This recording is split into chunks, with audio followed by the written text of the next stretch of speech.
Welcome to the Country Hipster Podcast. My name is Paul. I am the Country Hipster.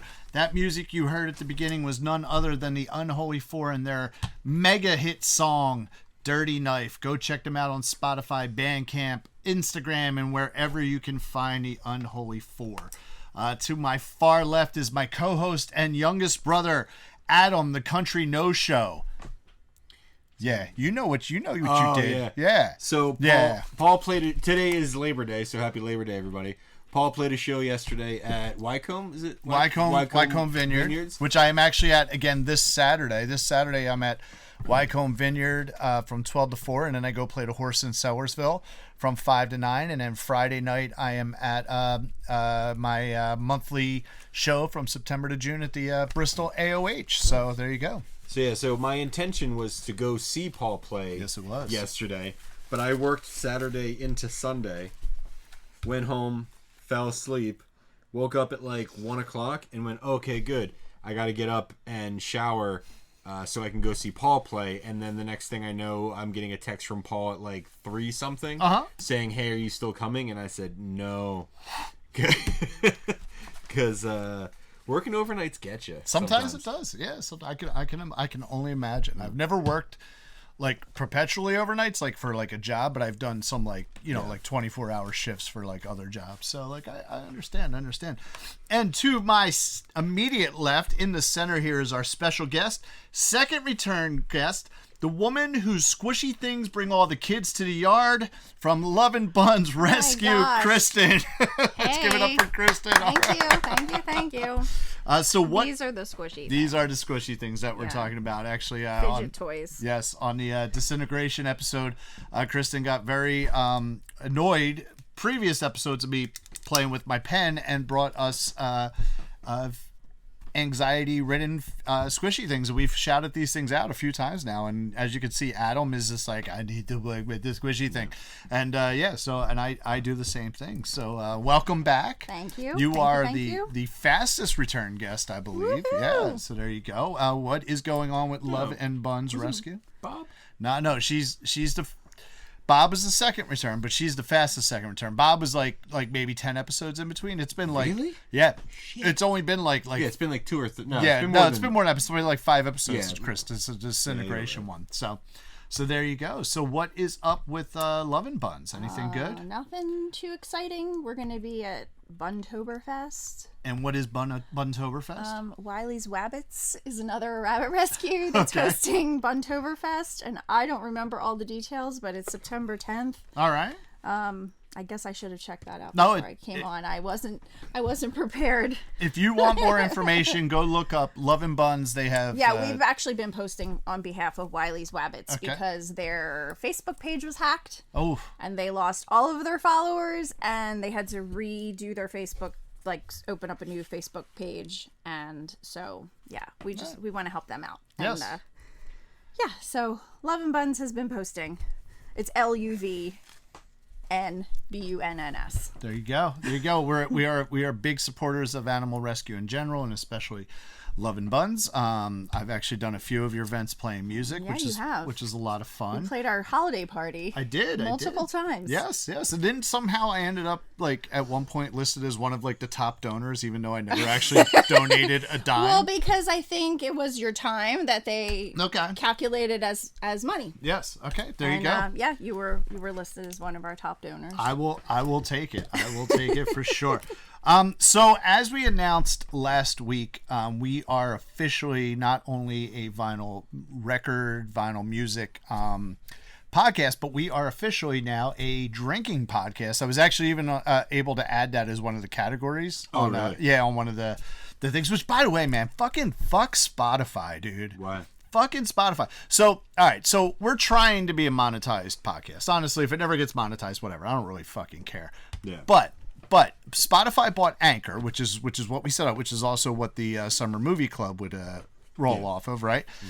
So when I initially did this to become a monetized podcast, there are certain levels you have to hit, right? And one of them is like you have to post a podcast within the last like 90 days. Well, we're doing this weekly, so that's not an issue. Yeah.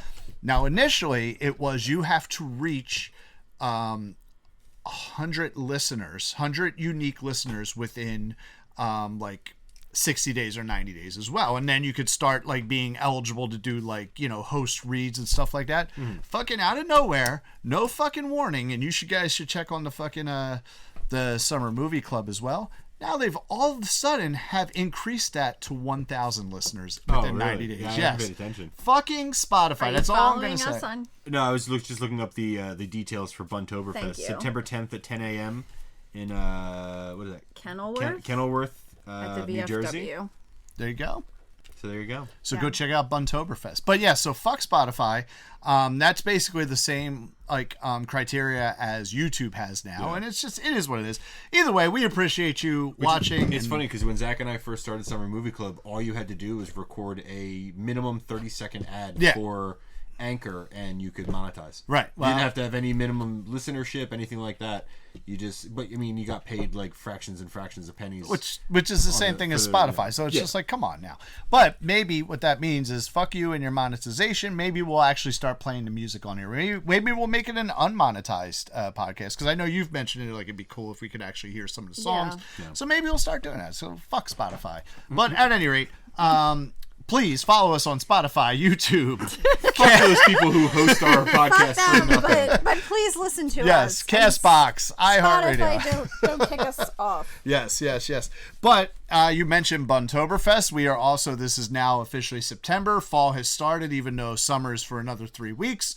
And we are in Oktoberfest. You see my special hat here, right? This is my Oktoberfest hat that I got from Constadter's a few years ago. I was like drunk. I was fucking way drunk. We can tell. Yes. And we were leaving, and I was just like, I'm gonna buy that hat. And Katie's like, you go ahead and buy that hat. You know, and so I bought this hat. So this is the first time I've actually worn it since then. And it's kind of itchy, so I'm probably gonna take it off. You need some like pins and Yeah, I got stuff. like You have the Edelweiss on there. What is it? The Edelweiss? It's the little Anal Edelweiss. plug? What? Stop it. It's the flower. Usually you got to pay extra for an anal voice. Yes, exactly. Yeah.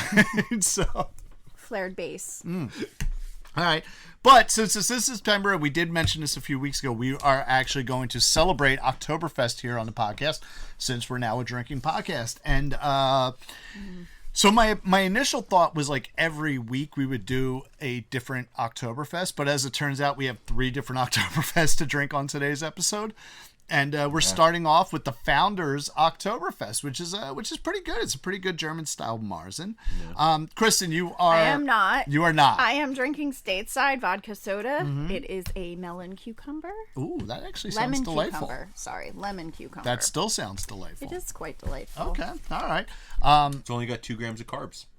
Oh, that could be If you're into wonderful for me, actually. that. Oh yeah, it could be. Yeah, but you know, I don't know. Like I don't know if I've actually had a seltzer.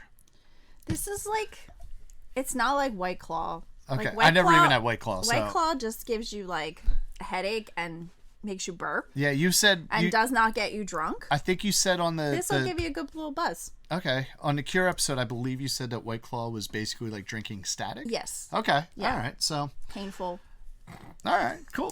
But yeah, so we are drinking some Oktoberfest beers here, and so since you speak somewhat fluent German, I know not as much as you used to. I do not speak fluent German, but I'll try. What would be a good Oktoberfest greeting besides Prost? Or I don't- isn't that, did I say yeah, that right? Prost. Yeah. I don't really know. I don't think that they really say anything special, No. as far as I know.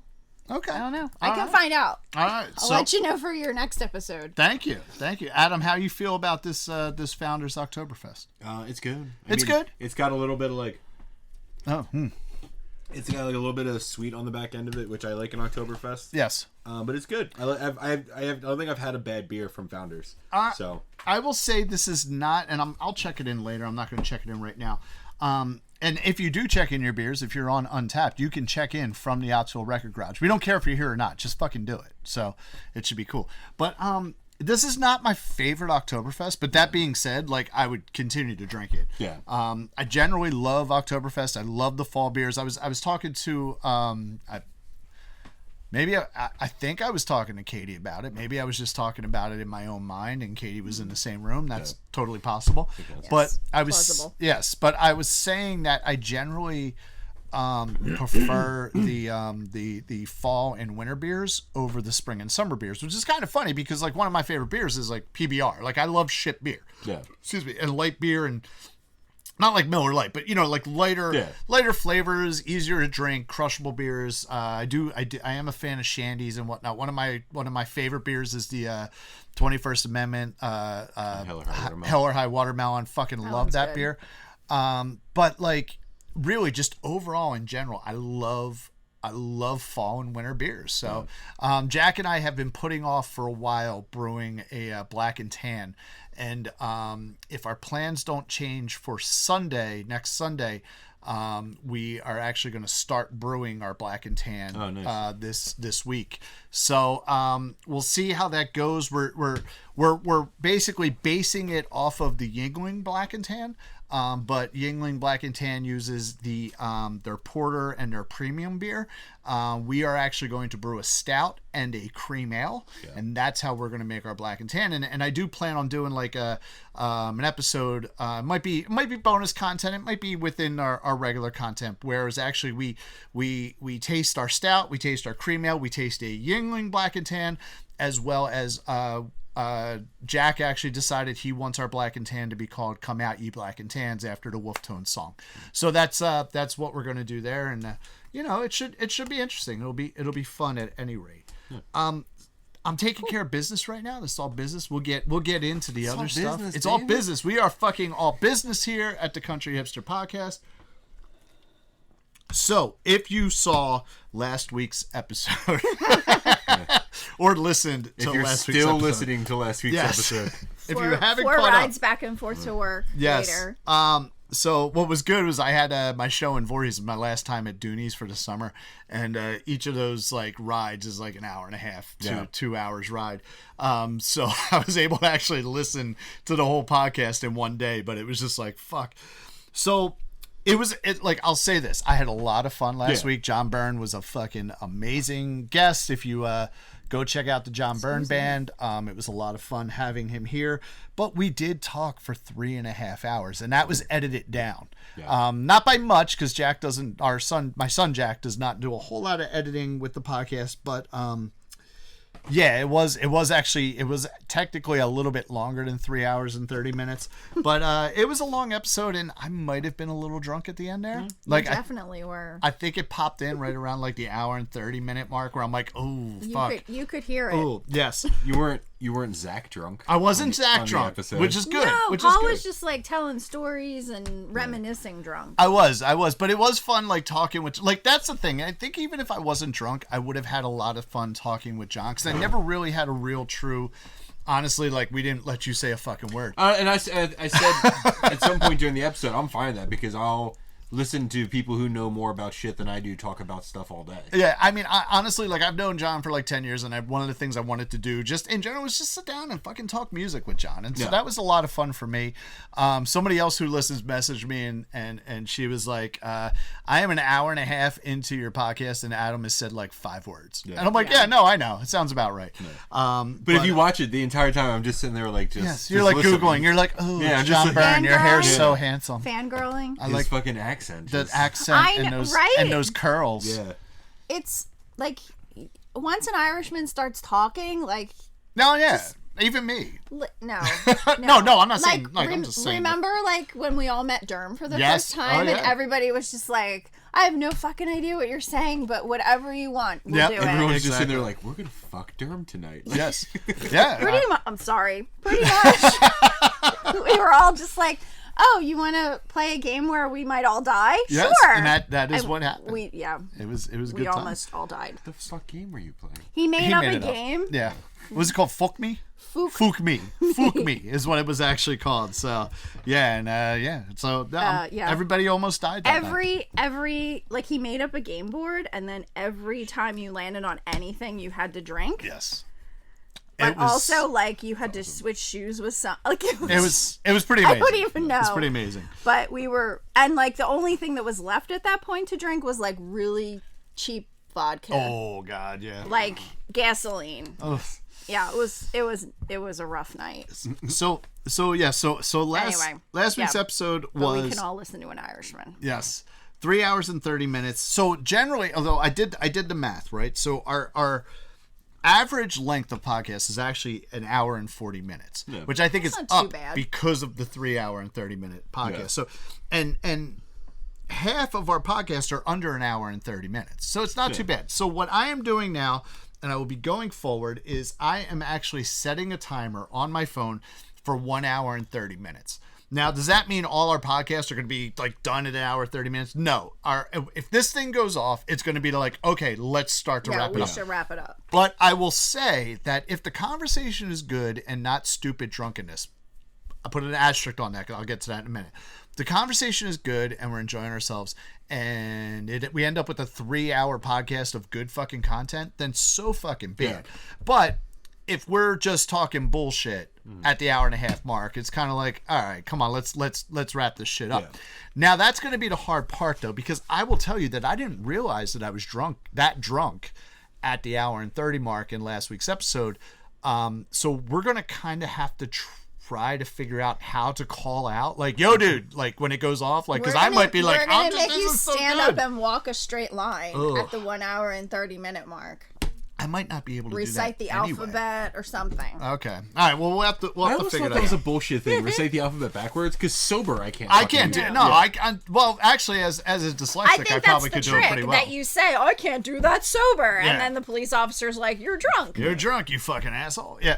All right. So I've changed my hat because that thing was getting itchy and a little hot. Can I see so- it? Yeah, absolutely. Sure. You could It's 100% wool. I think it was try on, on my anal vice hat. No, I was just wanting to see if there was a tag to see what it was made of. Nah, it's like cardboard why or don't some you shit have- like that. I don't know. It was cardboard. like Could've gotten- it was like $20. It was Oh, a you cheap got hat. the cheapy one. Yeah, I got the green cheap one. ones are the nicer ones. It's Yeah. cardboard and felt.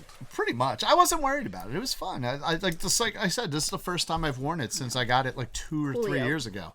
So, and I'll probably bring it out every week now to start off the episode since we are in Oktoberfest. Even though it's September. I never understood that. Why do you celebrate Oktoberfest in September?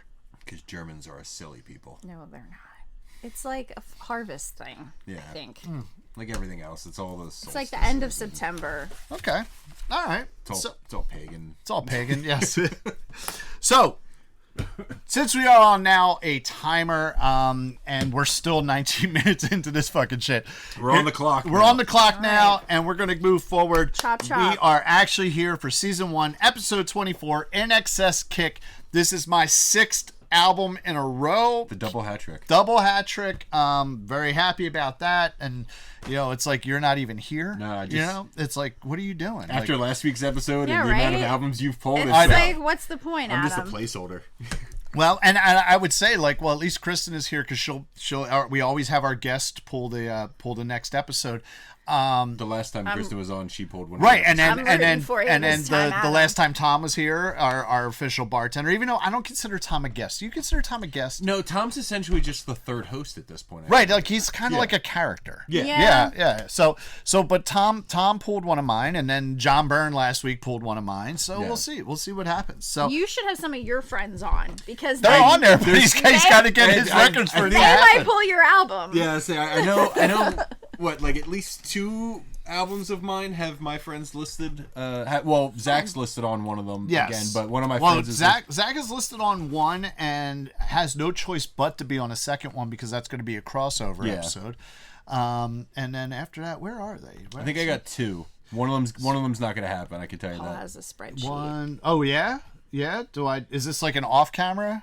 No, Question? no. Oh, there's. We're not going to say what episode it would be, but Katai. There's an episode listed that Katai would want to be on, and I said to her as I was driving up today, I really hope this album gets pulled, so you have to be on the episode. Right. And she said, "Oh, no way." And I'm like, "Why not?" She's like, "Oh, I don't want to be on camera."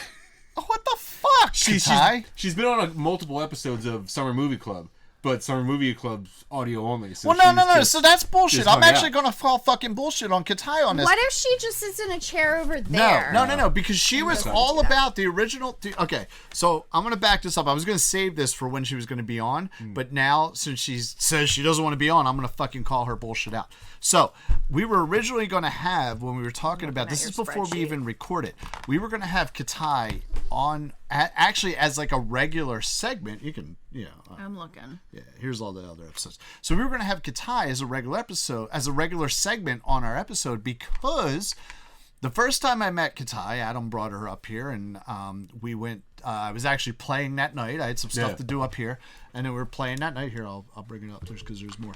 And That's fine. okay. And I can't really see it well. Anyway, you guys went to my show, which I appreciate. We all drove together. Katie came, and Katie's brother came, and you and Katai were there. And I played my show downtown in Philly. And we're driving back, and we're coming up 611. No, I think we were driving too. No, it was back. It was definitely back. Was Katie, I don't remember if Katie was in the car or not. Because Katie drove back. I remember. Yeah, no. And Katai looks over and goes, "Oh, look, Red Robin's a real thing." Yeah. And I was like, "What? Wait, what the fuck do you mean Red Robin's a real thing? We're talking about the burger restaurant." And she's like, "Well, the chain, not the diner. No, not the diner, Okay. not the Northeast Philly diner, Red Robin. No, she's talking about the fucking burger chain, Red Robin." Yeah. And we're just like, "What the fuck do you mean Red Robin's a real thing?" She's like, "I didn't think it was a real thing." So I looked it up. What did she think it was? Well, she lives in Delco. Yeah, she lives in Broomall, and that's not a thing. There's no Red Robins in Delco. Down there. But regardless, it's like, what? Did you never fucking leave Delco? Like, seriously. That's so They're like weird. everywhere. Like, I get it if there's not one in your immediate area, but if you go a little bit Like, outside there are your literally immediate area, commercials for it. thank you. Exactly. So originally we were going to have a segment, and it was going to kind of be like a Dora the Explorer type of thing, where we were going to just send Katai to like different like locations like in Philly and stuff like that, and be like, "This is your first time here. What the fuck do you think?" Yeah. You know what I mean? And we were even going to have her dress up like Dora, which is kind of funny. Backpack. Yeah, backpack, everything, like the hair, and we were like, "Katai, where are you today?" You know what I mean? Did you get your map out? Swiper, no swiping. Exactly. I like how we just have a field reporter for no reason. That would Exactly. be so funny.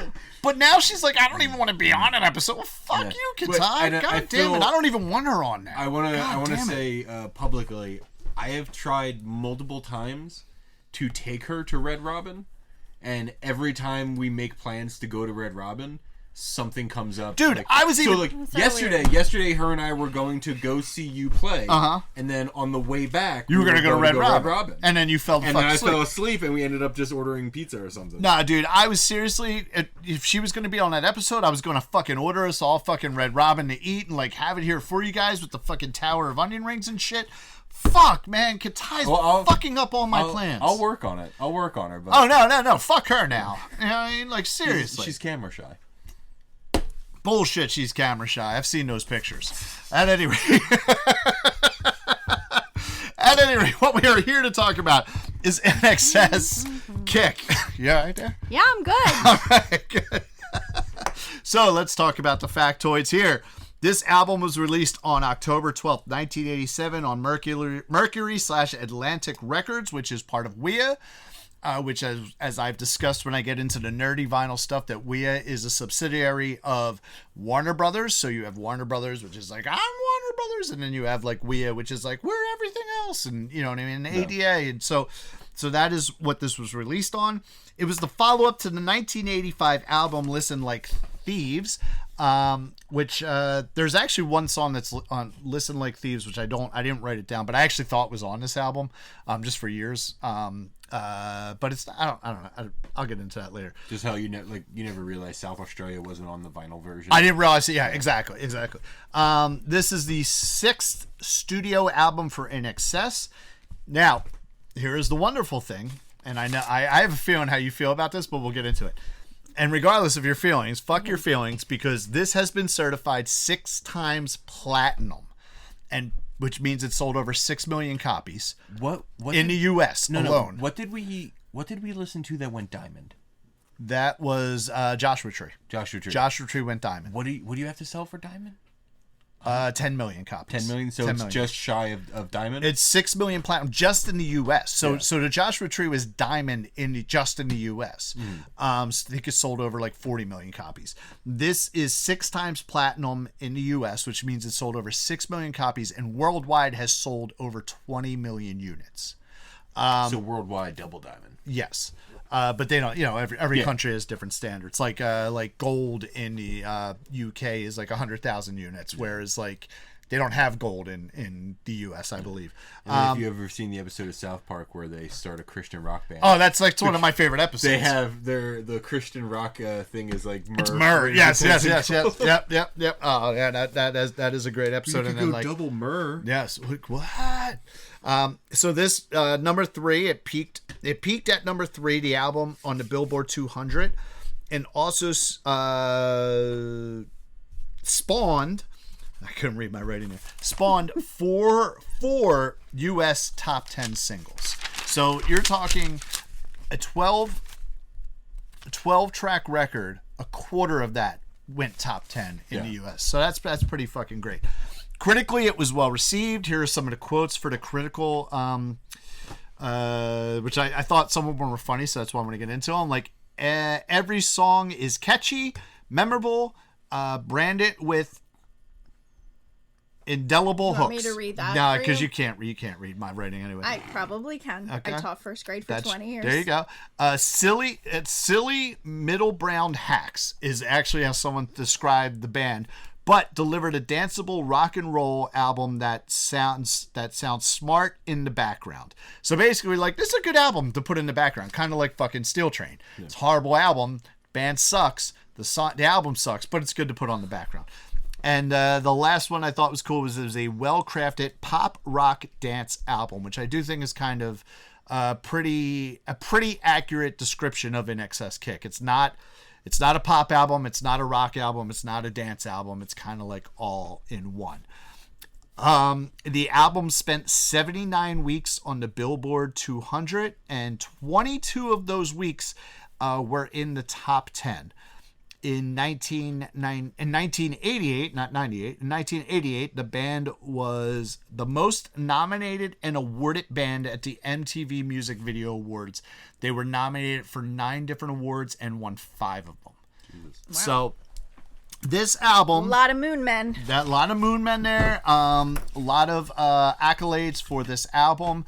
Ironically enough, I could not find, and it might be, but in my very brief research, because we always do very brief research on our things, we don't actually speak with any real authority of anything we're saying here. In my very, very brief research, I did not see this pop up on any of the 3 lists of the Rolling Stone Top 500, which to me, it's like, that's not like the Bible, but it's a really good fucking guideline as to like if it's a good album or not. But. And I'm like defending the album before I'm even giving you a chance to speak. When you think about it, a quarter of the album was top 10. It spent seriously 79 fucking weeks on the charts. What is that? How many weeks are in a year? 52. Mm-hmm. So a year and a half it spent on the charts, and 22 of them, a fucking quarter of that, was in the top 10. It's amazing. It's a pretty amazing thing. So now I will allow you to tell me what you think of this album, Adam. This is radio, remember that. I know. No one can see your shrug. This album very much falls into the same realm as the Hooters for me. It's not bad. I had a feeling you were going to say that. It's not bad. It's just like, but it's just not. It doesn't.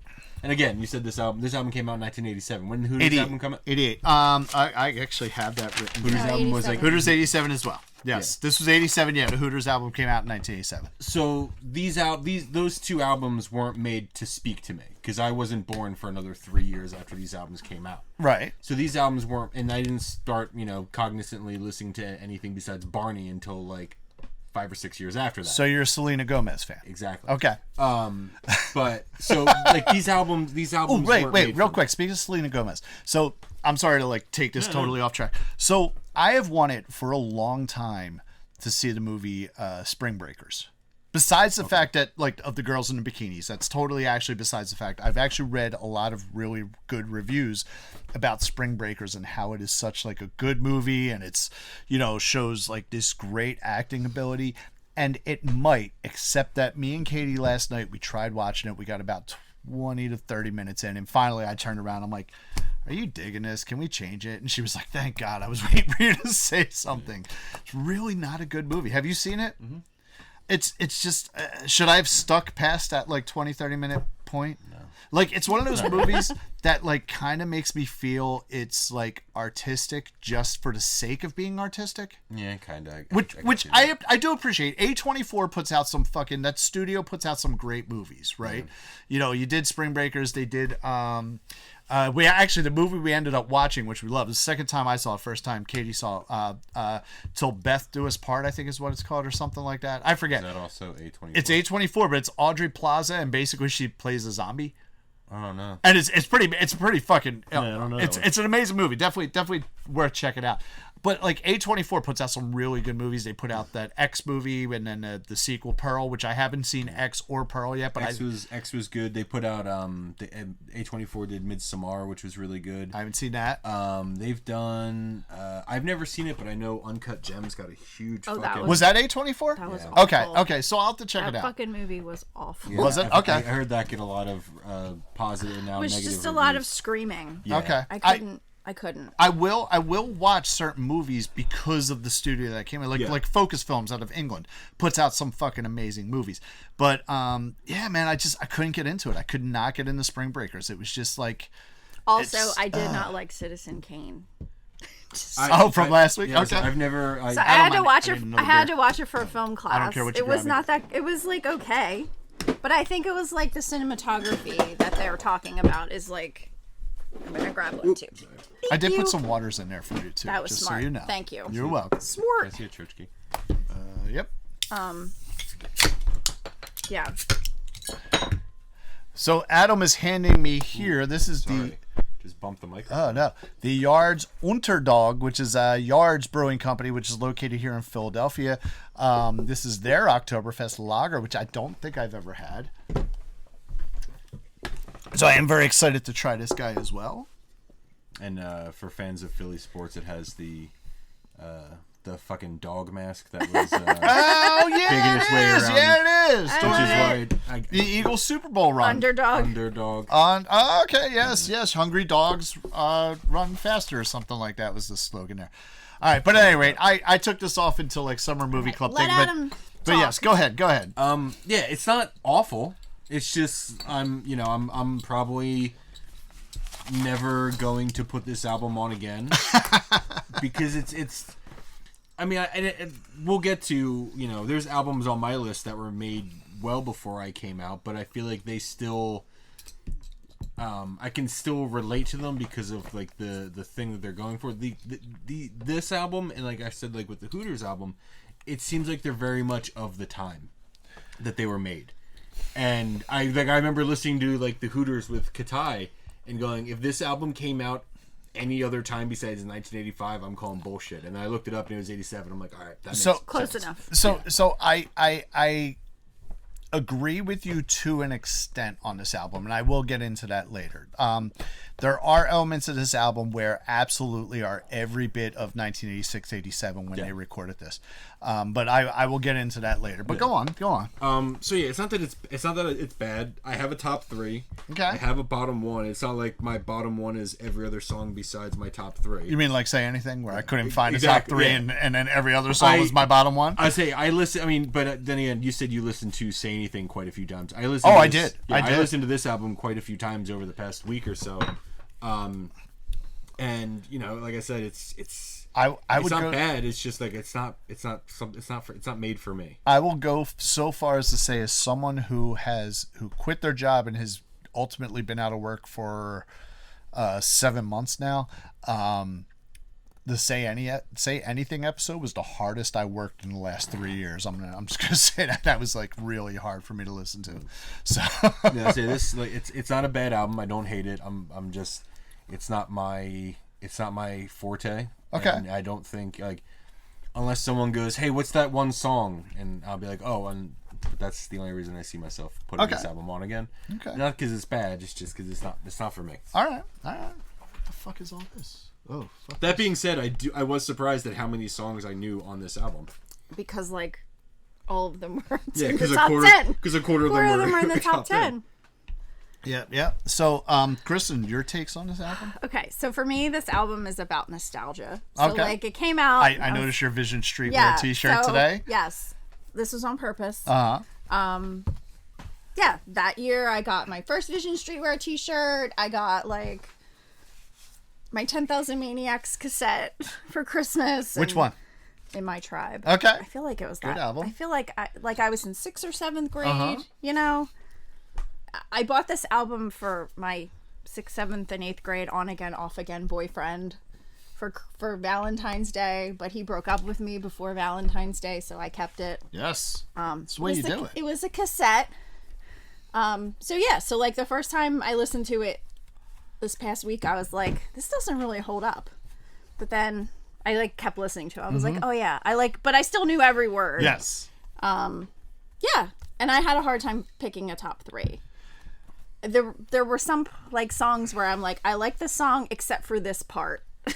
Okay. Like, That's fair. it's too dated. It's too, yeah. So yeah, I can see why Adam says it's not meant for, like, it wasn't made for him. Right. Yes. But like for me, it's all about the nostalgia. And also, Michael Hutchence was fucking hot as shit. Like, he was just pure sex. As a straight male, I will not deny that. He's been fucking staring at me from the side of Yeah, this album like- all fucking week on my fucking... He literally was pure sex. I'm like... I'm like, all right, Michael So for, Hutchence, I'll like, do it. a If you boy really, I'm crazy- not into this, but I'll do it like, for you. For because, like the boy you know, crazy sixth and 7th grader, I was like enamored. And we were just talking about how attractive John Burns' accent is. You know, I guarantee is like an Australian accent. An Australian accent, though. You know, okay, so here's one of the things, and I knew that INXS is an Australian band, but I actually forgot that INXS was an Australian band until like I was like doing the stuff. I was like, oh fuck, they are from Australia, aren't they? You do the same thing about Mel Gibson too.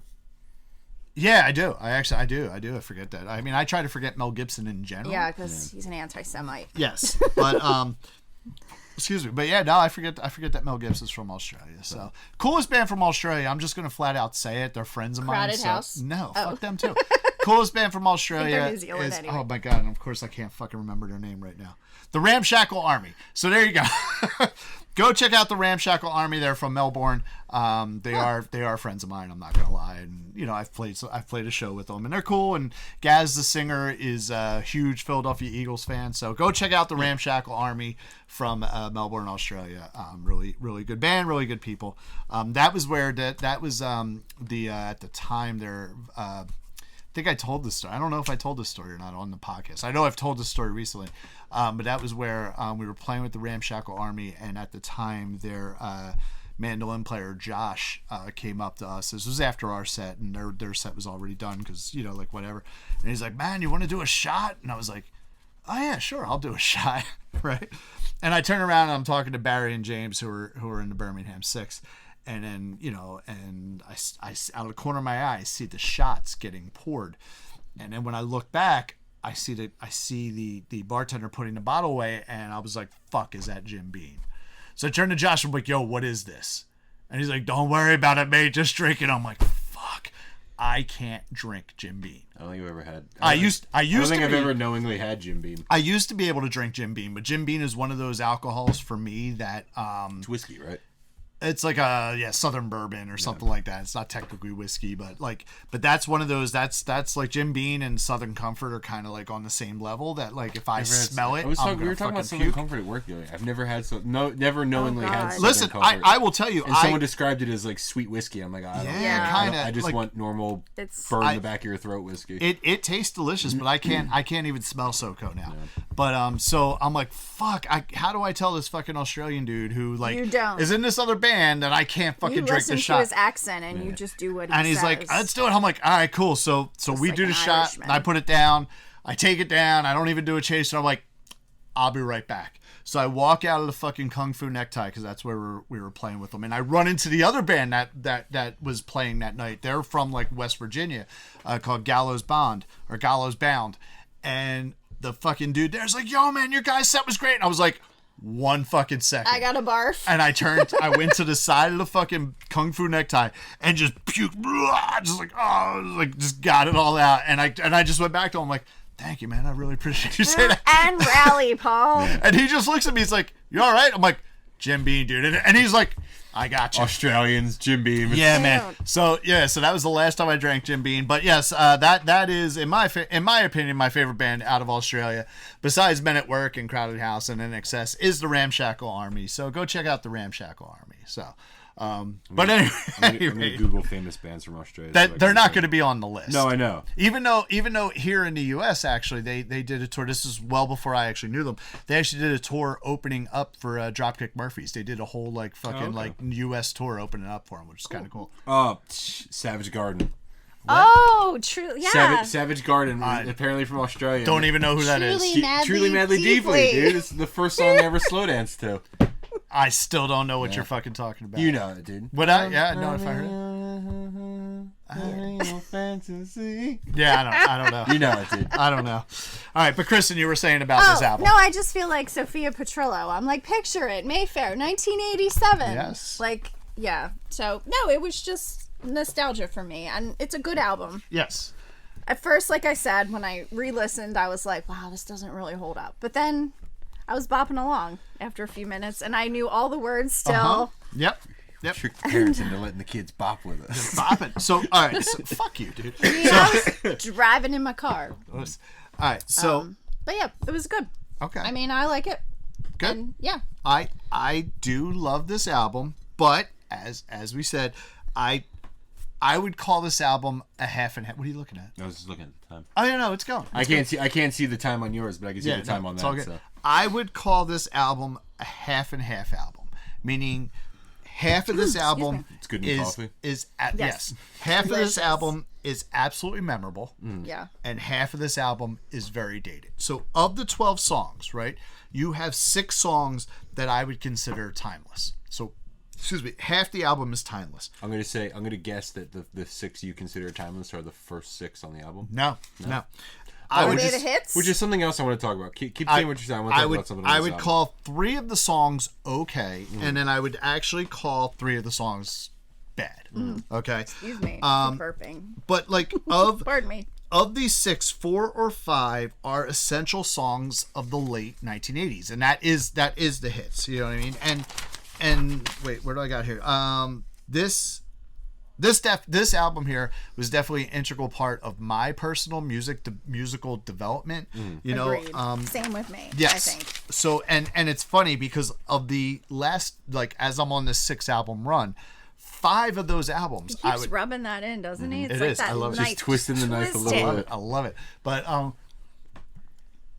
somebody said something to me the other day because I forget what we were talking about the podcast. Can They're I like, pause for a second, Paul? If you don't pick one of my albums, Kristen, you're never invited the fuck out. Oh my god. So much pressure. No Yes. pressure. No pressure. So much pressure. But- in fact, I think I'm Not even for the podcast. You're just never allowed back to Paul's I house. signed ever. up to be on the podcast for like 2 of your albums, so hopefully it'll be did. one She of did. those. so this of the 6 That's gonna be albums. suspicious if you pick an album that you said you want to be. Yeah, right. That's suspicious. Of the 6 albums that I have in my run here, 5 of those albums actually came out between 1987 and 1989. So we have this. I I got it. Oh, I got it. I got it. The Cure, Disintegration. I just want to see if I could do Yes. it. Cure Disintegration came out in 1989. The Hooters, One Way Home came out in 1987. U2, Joshua Tree came out in 1987. The Pogues, Fall from Grace with God came out in early 1988. And then So basically, Kick came out in 1987. 7th grade, 6th grade, 7th grade is when you were developing your 6th, musical 7th, taste. 8th grade. Same for me. And it really And was. I would say, yes. and I would say it's the Definitely. same thing most- goes with me as well. So this is definitely... You don't understand me, Mom. Exactly. This was an impressionable album. but INXS does. Yes, look at me. From 11 Michael Hutchins will never let me down. he'll just choke himself in a closet. Stop it! We're gonna discuss. We're gonna discuss that. We've said his name 1,000 times. We've yet to raise a glass. Oh fuck, Michael Oh, Hutchins! my Shit, God. Jesus I'll say Christ. there was a whole TV show. Gross. There was a whole competition show because he died. There was what? Right? What was it? Because they were basically They trying were to. It was looking called for a new Rockstar singer. INXS. Yeah, Yeah. that's right. That's right. Oh my Okay. God. But yes, this album was definitely impressionable on 11 to 13-year-old Paul, and Would you say it was what? impressionable. I thought you said Depeche Mode. I'm like, no, Paul, it's INXS. No, I love Depeche Mode. That's a different band. That's a different band, which is I think the Depeche Mode that I really like came out in like 87, 89 as well. But this definitely, this album in general spoke to my personal music taste and performing going forward. You know what I mean? Like it really You had a really skateboard was. just like that one on the No, fucking I did cover. not. I had a Rob Roscop. Yeah. I think our brother Brian, which we'll talk about Brian later on too. Brian actually may have had a so what we used to do back in the day, because we were poor, is we generally, like, I never owned a brand new fucking skateboard, right? Yeah. So what we would do is wait for one of our friends to buy a brand new skateboard, and then we would buy their used deck off of them for like 20, 30 bucks, and then like put it together there. So I think Brian actually had a used Vision Streetwear deck like that. Though he might have actually had a couple like new decks. I never personally had a new deck. I was also not a very good skateboarder. No. You know, I generally used my skateboard to get around. No. It's funny because like I would ride my skateboard without an issue, but if you put me on a fucking bike, I crash every fucking time I'm on a bike. So like I won't ride bikes now. I know how to ride a bike. I know how to do it. I know but you know how to do it. Yeah, but every time I do it, I fucking crash. So I won't ride bikes. Like Katie was saying that, like, well, what are you gonna do when Regina wants to learn how to ride a bike? I'm I will teach her how to ride a bike. I'll buy her a skateboard. Exactly, but I'm not going to ride a bike with her. That's all you. No. So yeah. You have a few years for that. I do have a few years for that. So. Maybe you could practice. No, because I'll crash. I will crash. I will hurt myself. And now I'm like, we get drunk. We get Paul a bike with training wheels. Like that's probably not a horrible idea, to be honest with you. I could deal with it. Deal with it. So, So what else you got there, buddy? What else you want to shit on my young live before you were born? Does the album have to start with him coming? Because that's what it sounds. What? That's what this album fucking sounds like. I'm this guy. Yeah. Literally, like the album. Literally, I played it for Katai the other day. It starts off with, he does. I'm like, all right, this is how we're starting off this album. I told you, he's pure sex. Perhaps he has the new song. Yeah. Yeah. We're gonna just like. No, let's discuss it now. Is that how we done it? Okay, listen. Is it? Yeah. He had a traumatic brain injury. Like he literally was in a fight with someone and like smashed his head on the sidewalk. And that made him think that choking himself while jerking off was a good idea. Stop! So then he fractured his skull, but he didn't go to seek medical care for like a week. Right? So he had a fractured skull, he had a traumatic brain injury. He didn't tell his family, he didn't tell anyone, but that led to like personality changes in him because he had a traumatic brain injury. Yeah. And part of a TBI is basically like one of the side effects is suicide. And so they were saying that like it was like suicide, but like he didn't mean it. So there's like, I don't know. So then there's like the whole autoerotic asphyxiation thing. So like nobody really knows what. Could you say actually that again? Why? I just want you to say it again. Shut up.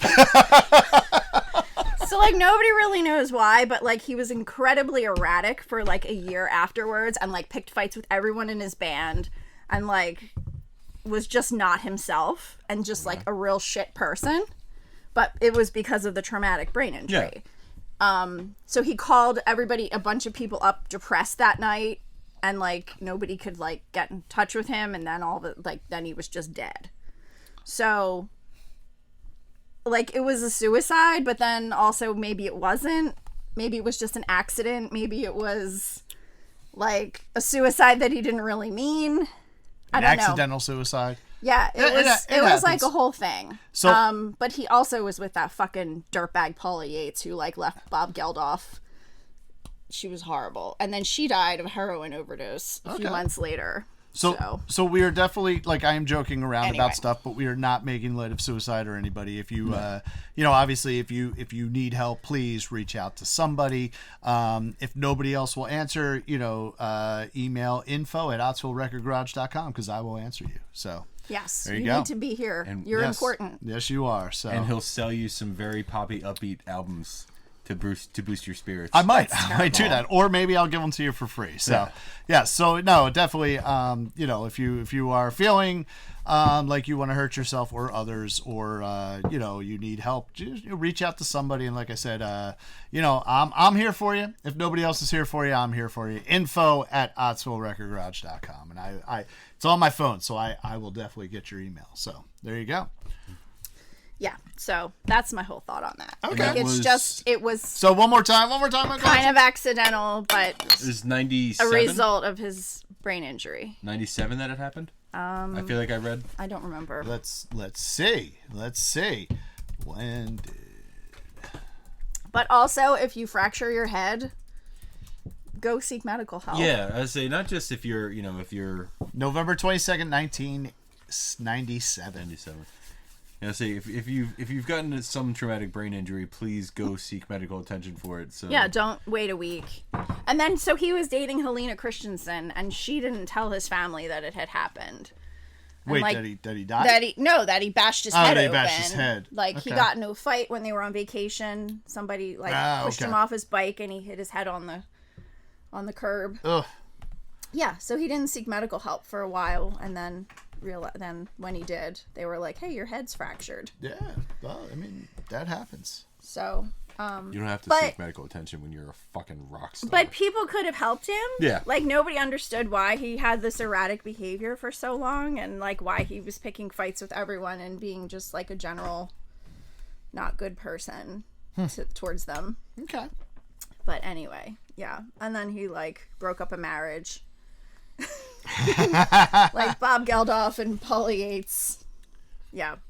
But Bob Geldof was super nice, and once Polly Yates died, he adopted or fostered their daughter Tiger Lily so that she could be raised with her two half sisters. Oh, well, that's Or good. three half sisters or something. That's pretty cool. And then he saved all those kids in Africa and said who to fuck her to Hooters.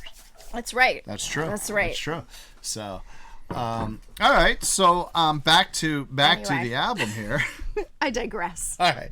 Told you I was going to be like Sophia Petrello. I was like, picture it, Sicily. Jesus Christ.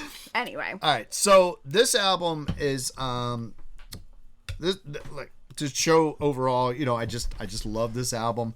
Never Tear Us Apart. That song there, that was on. So when me and Katie got married in June of 22, leading up to that, we actually put together a playlist of songs. So like we had a band who was playing. It was Jameson Celtic Rock, who has a friend of the podcast, Frank Daly, is the singer of that band.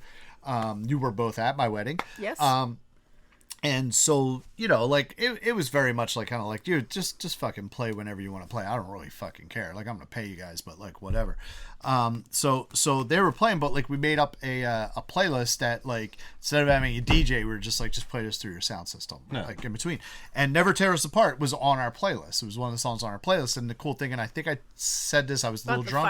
About the fireworks, yes, in last week's episodes, where it's like the fireworks that they set off at Viva Alpha, it just it really worked with the thing. I'm like one person, like one of 10 people that listen to the podcast, and I'm like, and Thank then you talked about no, fireworks? we have 15 weekly listeners. I feel like a dork. I'm like, I totally memorized last week's podcast, even though it was 3.5 hours long. You have nothing else going on in your life, do you? I don't. Tom's the official bartender. You're the official historian. There you go. Things are pretty slow Kristen, right the now. official historian. You can put that on your resume. You are the official historian of the Country Hipster I will podcast. add that and like a good parallel Parker. There you go.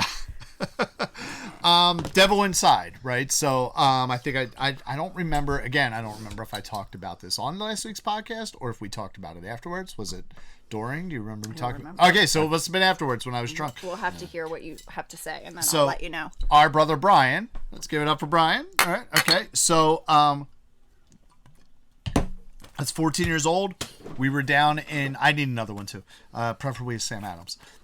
We were down in Kissimmee, Florida. We were going to Disneyland. So it was funny. My mom had gotten, like, basically it was the last year. Thank you, sir. Last year on her tax return where she could claim all three of us on her taxes because Michael was 4 of diamonds on the PBR cap. there you go. Michael was does he'd that already mean? turned 18, but like she was still doing her taxes. Every glass bottle PBR has a playing card on the bottom. Yeah. For what reason? Collectability. Yeah. Okay. My girlfriend and I have gone through. We have an entire 52. Can you win card things? Set. I don't know. We just wanted to. We You wanted can play cards with the caps. Yeah, we wanted it so yeah. we could play a hand of poker with the with BPR caps. There you go. Fun. We were thinking about making a wall art piece with it as well. That There would be you go. cool. There you go.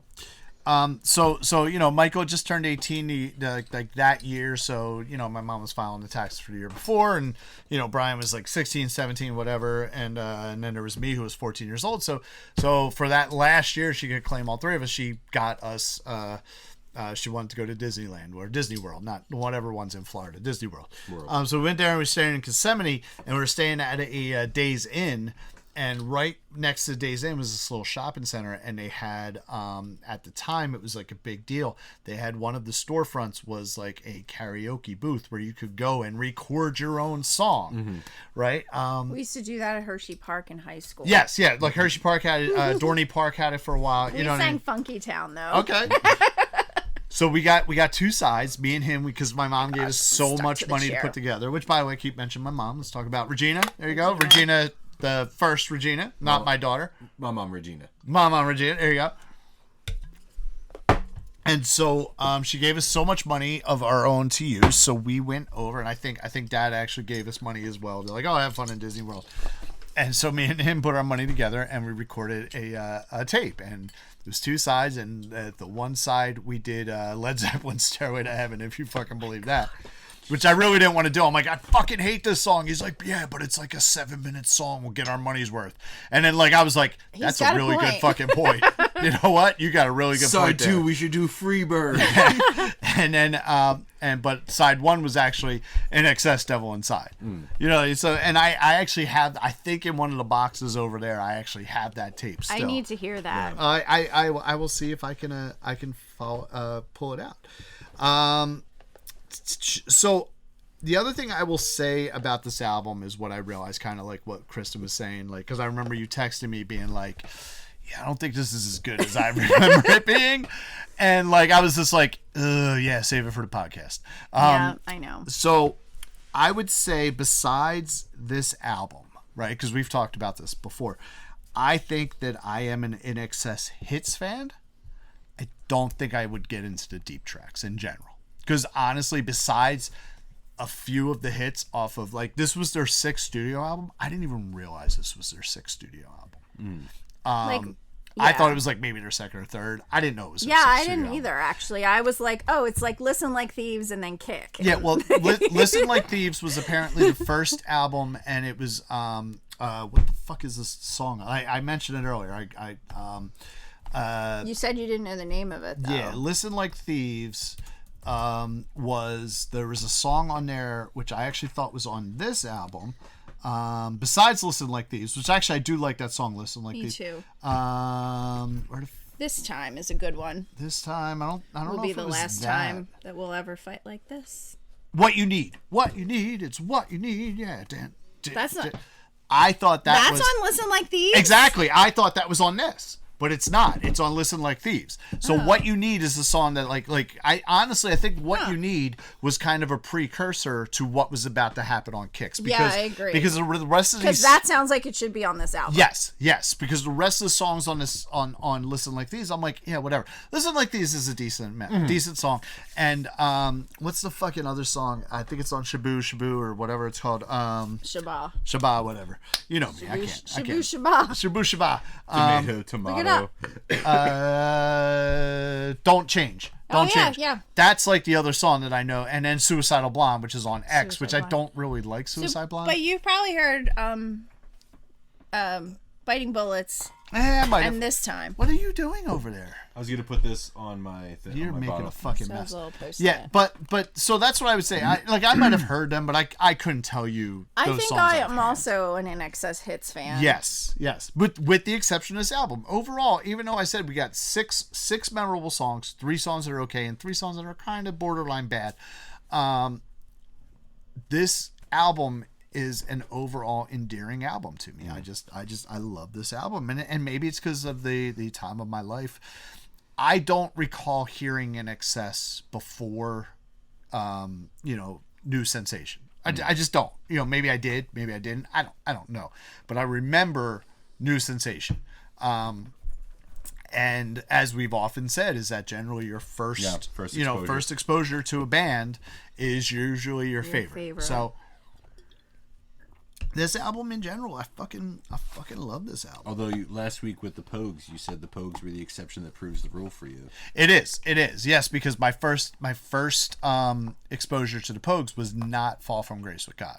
I can't remember. Like I said, there's like a little bit of debate between whether it was Hell's Ditch or it was Peace and Love, but I do know for a fact that it was not Fall from Grace with God. So that is the exception to the rule.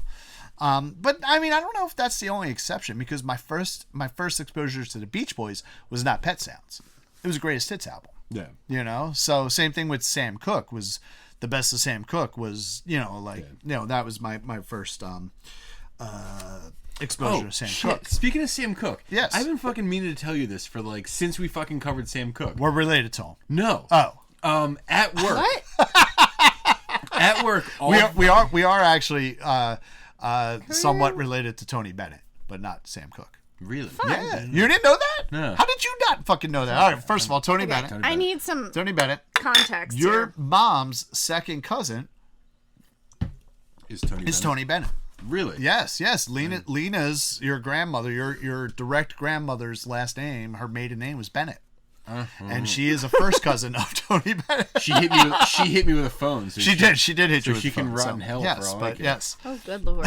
Okay. Yeah, imagine me, all right? The cutest fucking 5-year-old you've ever fucking seen. He was actually pretty On adorable. fucking Really? Christmas Eve, just being a normal fucking 5-year-old on Christmas, and this bitch was on the phone, talking on the phone, and I ran by and she said, "Stop it." And guess what? 5-year-old me didn't. Was it a cordless phone or was it like a wire? No, it was a wired phone. wired It was a phone. wired phone. So she was told on me the to wall. stop, but it's Christmas Eve and I'm 5 years old and I'm And fucking you're alive. so, like, Yeah. you're vibrating. So the 'cause you're second just time I so fucking ran excited. by, I got fucking hit in the head with a receiver.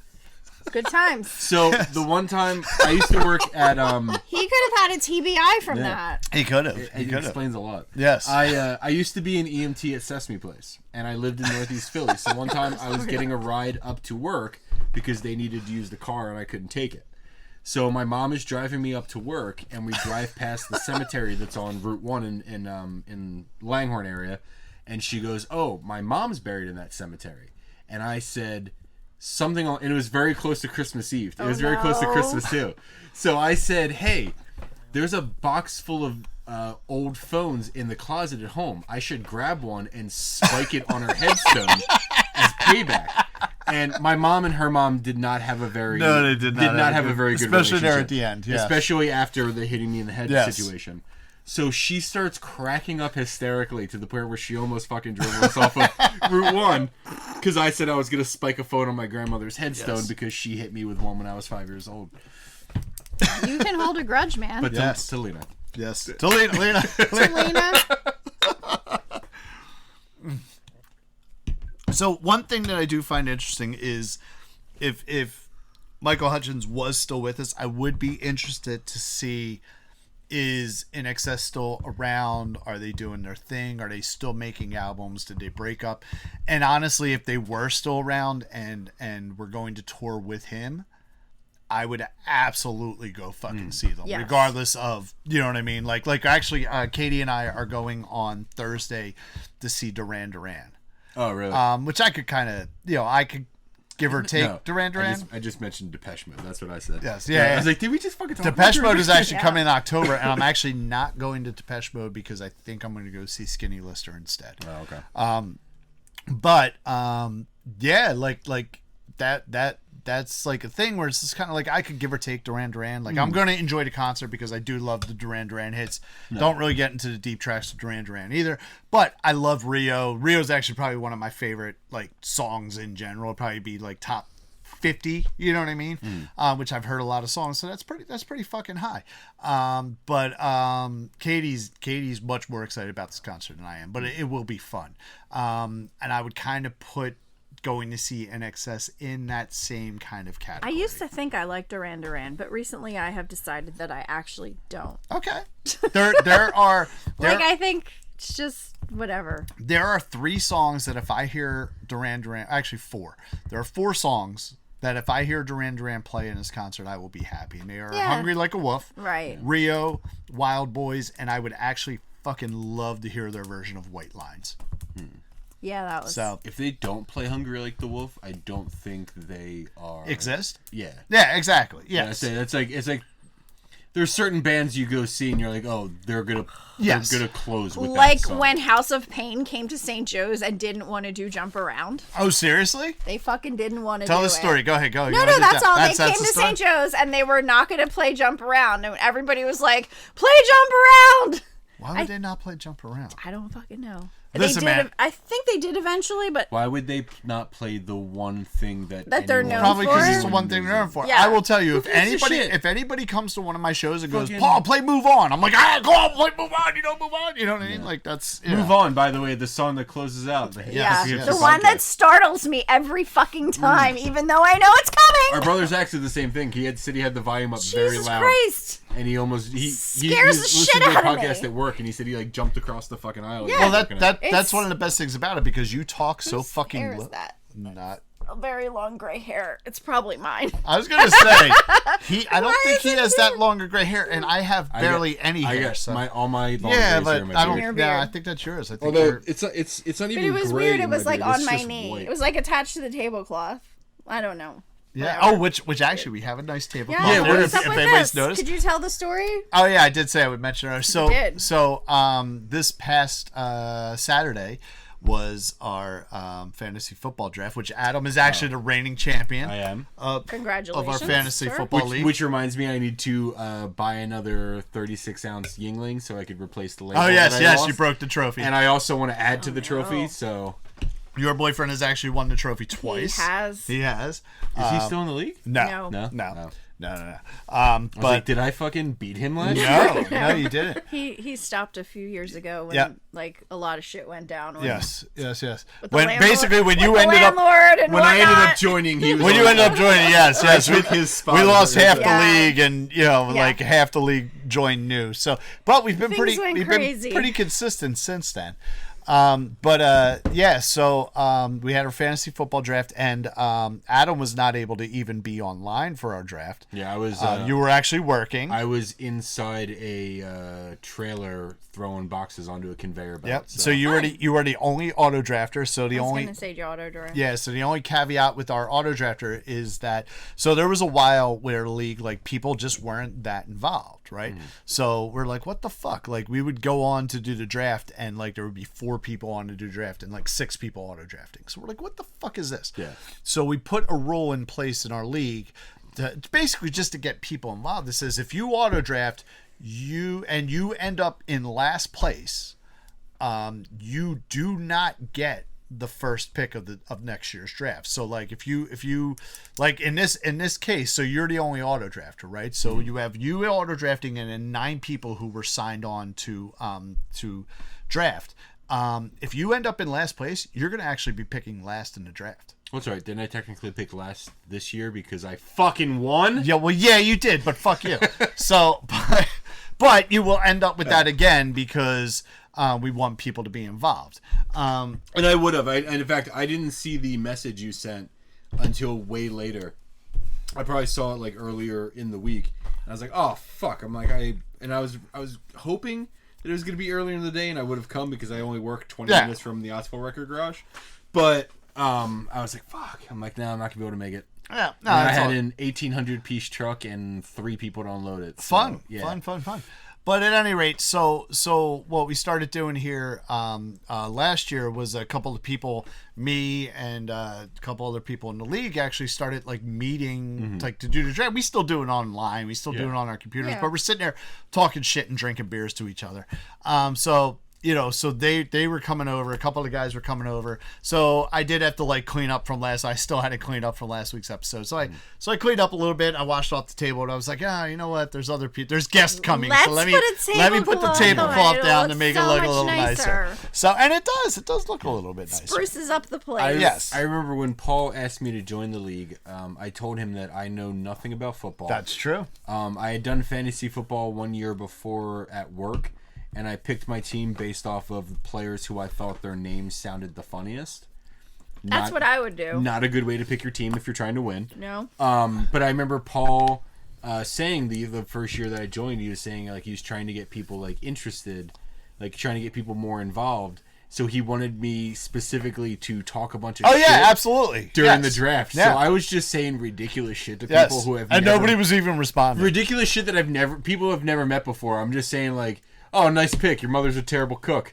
Like just shit that hit like wild shit like that. Your mother's a terrible cook. Yes. Yeah, because what's gonna burn more than that? Exactly. that's Exactly. mean. Yeah. So so back to the album that we're actually here to discuss. back Kristen, to that. you sent me something that I thought was very interesting. What did I send you? Do you remember? I do not. You do not. Okay. What so, did I send you? Oh, jeez. So this is one of the cool things about this album. This is sometimes, and I've talked Shit, about what it, how did I the send fucking you? execs usually get it wrong. So you sent me a little snippet of something, like you took a screenshot of something. From a Wikipedia page. Probably. Yeah. So when this album, so Now I'm INXS looking. went, they recorded this album, I believe, in it was London and Paris and whatnot. And they recorded Oh, that they it. hated Yes. it. Okay. When they brought this to Atlantic Records, Mercury Records, Atlantic Records in the U.S., the execs were like, "Fuck this! No, this is horrible. We don't have any way to market this."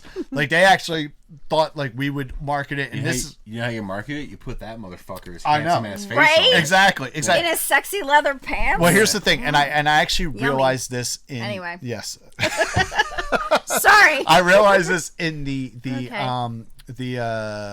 when I worked in the fashion industry, that the nice way of saying yes, I worked in the fashion industry. Is that the nice way of saying you worked at the Guess Jeans? I at was Pepper gonna Rose Mall? say that, right? That was more than a Guess Jeans. No, I was a buyer for a store. I worked like I used to go up to New York on a weekly basis or monthly basis. What store? The Julios, man. I used to go. I used to do all the for men's school fashion buying. uniforms. You were- No, it wasn't school uniforms, dude. You It were was. a buyer I for was this? going to Guess Jeans. I was going to a Nietzsche. I was going to Tommy Hilfiger. I was going to Ralph Lauren. I was going to like all these the places. ultimate fashion I plate was. I know, was exactly, making right? fucking fashion decisions for the I was. masses. But that being said, That's what weird. What I found out, and it is through all industries, is the veiled racism of. They don't feel comfortable saying we're going to make this specifically for the black community. They call those styles urban. Urban. Yes, Yeah. it's urban. It's urban. So that's an urban style. Well, like Do you when want I an did urban style in advertising, your store? we worked to the urban markets. Yes. Mm-hmm. Yeah, it's all the same. Yes. So one of the things that the execs were like, we can only, market this to the urban market. Like we don't have a wide range market for You it. could only market INXS Kick to the urban market? Yes, to the point where they offered INXS $1 million to go back and re-record the fucking album. Wow. They were going to give them $1 million. Now, one of the things I read on the snippet, Yeah. and correct me if I'm wrong, what INXS actually did was hit up college radio. Yes. Is that correct? They did a college radio promotion, agreed to concentrate a strategy on campus radio. The song was a chart success. This was Need You Tonight. Yes. On the radio network and received heavy replay. Which can we just raise a glass to fucking college radio I don't and have a how drink. powerful college radio can be? Yep. All right. Cool. As you were a I was the first female station manager at our college radio at St. Joe's. and what was that college radio station? I don't know. don't know? WSJR. But we were an AM station, so Okay. like the joke was like the signal was so shitty that that like your lights would interfere with it. So we used to say WSJR, listen to us with the lights out. All right. Okay. That's Which not sounds bad. sexy. It's like, It does However- actually sound Listen to sexy. the lights. Especially when you got like a cool radio voice. I Yeah. started This the is WSJR. like inner Please workings listen. Please for turn your lights us out. to go FM. So like when I graduated, they did become an FM station. Well, that's pretty awesome. I think That that is should a be- big accomplishment in general. It- I think it should It be is. the That should be on my resume. Country Hipster podcast podcast new slogan is. Listen to Country us with the Hipster lights out. Podcast. Listen to us with the lights down, baby. Well, you know, we have like I am gonna make all of these T-shirts up. Yeah. Man. It's like somebody's like that's probably not a bad one. Listen to us with the lights out. Country Hipster Podcast. Daisy with Henry the Pisser. So I just What? Googled my. Oh yeah. The random message I sent you. Yes, the black one with the that pisses a lot. So I sent Paul a message that was meant for my boyfriend today, and it was about rabbits that are staying with us. And I was asking him, could you feed the rabbits while I'm gone? Could you give them... Daisy can't have anything but romaine. Like, could you... He's like, who's Daisy? I said, she's the black one with Henry the Pisser. Because Henry is this cute little lion head lop, like one ear down, one ear up. And he, like, comes to my house and just, like, pisses everywhere. He, like, sprays pee.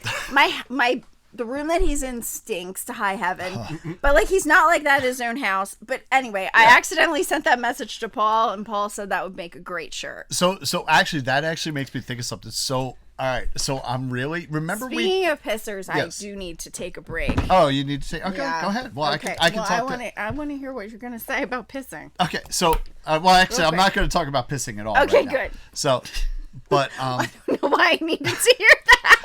I'm gonna go. yes, you go, Yeah. you go, do what you got to do Go there. tinkle. So, BRB. all right, Kristen will be right back. You can pause that. All right, so in October, Here's another squishy.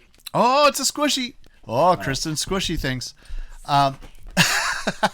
So in October, I'm going. There's a brewery in Morrisville, Pennsylvania, right, which is kind of like the tip of PA to New Jersey in the sense of like by Trenton, right? So like if you go to the left, you go to Morrisville. If you keep going straight on Route 1, you end up in Trenton, and it's called Bitch and Kitten, right? So they're Bitchin' Kitten. Bitch and Kitten Brewery. Bitchin' BITCHIN apostrophe? Yes, That's Bitch what's and up. Kitten Brewing. So they're having their, I don't know if it's their first anniversary. I don't know what it is. But they have like a whole weekend going on in October, and they had put a post out not that long ago asking for like, hey, we want musicians for a thing. It's like October 13th to 15th, and I'm already playing on the 14th. So I hit them up. I'm like, hey, I can do these dates and whatnot. So I they're actually going to have me on the 14th or 13th. But because it's Bitch and Kitten, I am half tempted.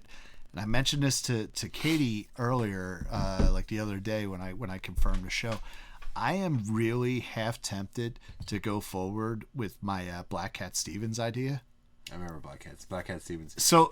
I have a Black Cat Stevens type joke to tell you that our brother told us. So my Black Cat Stevens idea. So I used to work with when I was in the movie business. I used to work with this dude who said that would be a great indie rock band, Black Cat Stevens, to the point where he actually owns the URL blackcatstevens.com. Which is pretty amazing, and like every year he renews it. I think he wants to sell it someday. But so my idea of Black Cat Stevens is that I'm gonna start a band, and we're going to be a Cat Stevens tribute band, and I'm gonna come out dressed as a black cat. So what would be more perfect if I were to play at Bitch and Kitten Brewery Fucking hate you. and come out as Black Cat Stevens? Why do you hate me? I just imagine you dressed as a black cat.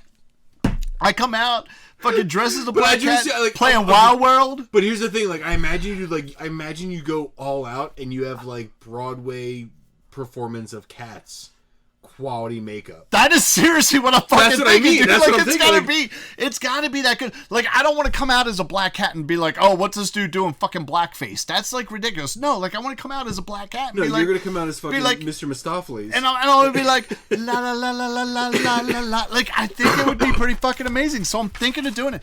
At any rate, what I do think I might actually do at some point as well is because we got to get into the merchandise of the Ottsville Wrecking Garage because, like, obviously, yeah, I'll take another one. So we have to. What are you grabbing me? I'll take a PBR. I'll grab you Yes. the PBR. Alright. I'll swap what we had last time. Yes. So like that's the thing. Like I want to get into this whole merchandising thing, right? So like it would actually be kind of cool to make band T-shirts of Black Cat Stevens.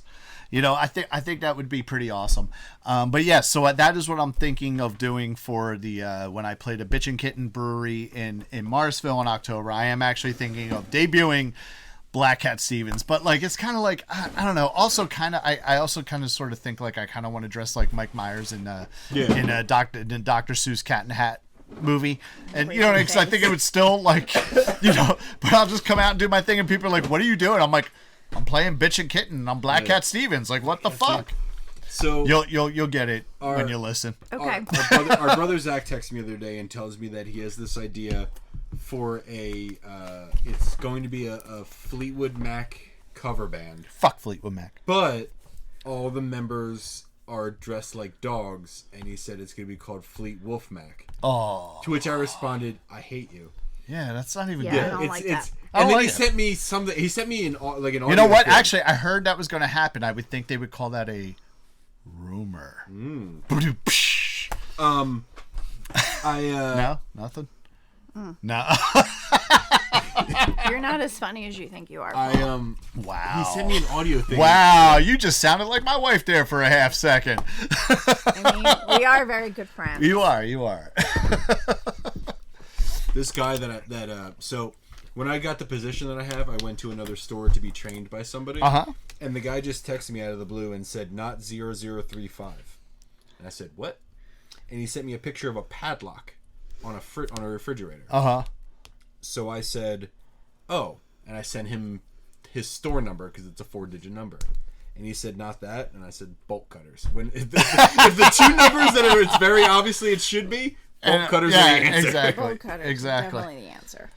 All right, so My boss just texted me things like a picture of a magnet on someone's refrigerator, the appliance wizard, which we hired to do some work at our company. And I was like, oh, where'd you see that? And she said she went to a party and she asked, where did this magnet come from? And they said that it was their steroid dealer. oh wow. My boss is 28. Okay. All right. There you go. So, yeah, these are the things that my boss and I text each other. Hey, nothing wrong with that. Nothing wrong with that. So, Adam, do you have further thoughts on INXS Kick? No, I mean, Have we convinced you that it's not as necessarily dated as it appears to be? Sorry about that. Oh no. God damn it, Paul. Sauerkraut farts. No, I mean, If you did not hear that, I have just passed gas. I was at a Polish festival earlier, hence my Polish soccer jersey that I bought there. And We're gonna both die. I've eaten a lot of sauerkraut. I've actually been good most of this episode. You have to. That's yeah. Yeah, So, that was I it's mean, a little bit just- smelly. is it? Just looking, It's a little. Aren't you glad you sit next to me in this? just looking at the album cover, and just like the word that comes to mind is radical. Yes. And Yes, it does. Why not? Why doesn't it? Absolutely. Totally tubular. Yeah, like- dude. Come on. Yes. I'm not convinced that it's not dated, but just because it's dated doesn't mean it's bad. right. And like I said, this album wasn't made for me. No. This album was made 'Cause you for suck. 7th grade Kristen who's, drooling over fucking half his face staring at me. all Hoping that fucking- Kirk yeah. looks like Michael Hutchins at some Yeah. point. Kirk Fagan. My on again, off again boyfriend from 6th to 8th grade. Yes. So yeah, it's you haven't convinced me that it's not dated, but just because it is dated doesn't mean it's bad. All right. It's just not for me. Okay. Kristen, final thoughts on INXS Kick? Yeah. I keep going to Kicks, but it's Kick. It's overall a very good album. I mean, it didn't have 4 hits for nothing, right? Yep. Sixth, 7th grade me, Yes. growing out that bad perm, bad sunning incident. I want to see those pictures. Yeah, I think I can find them. Okay. Nice. Yeah, I loved it. That's the teaser for like the episodes coming, like the Wednesday night post. It's Yes. just Kristen with a perm. Oh, can you send me that? I'm gonna find Find it. I'm Yes. gonna Find it by one Wednesday. Yes. There you go. with a bad orange sun in hair. Okay.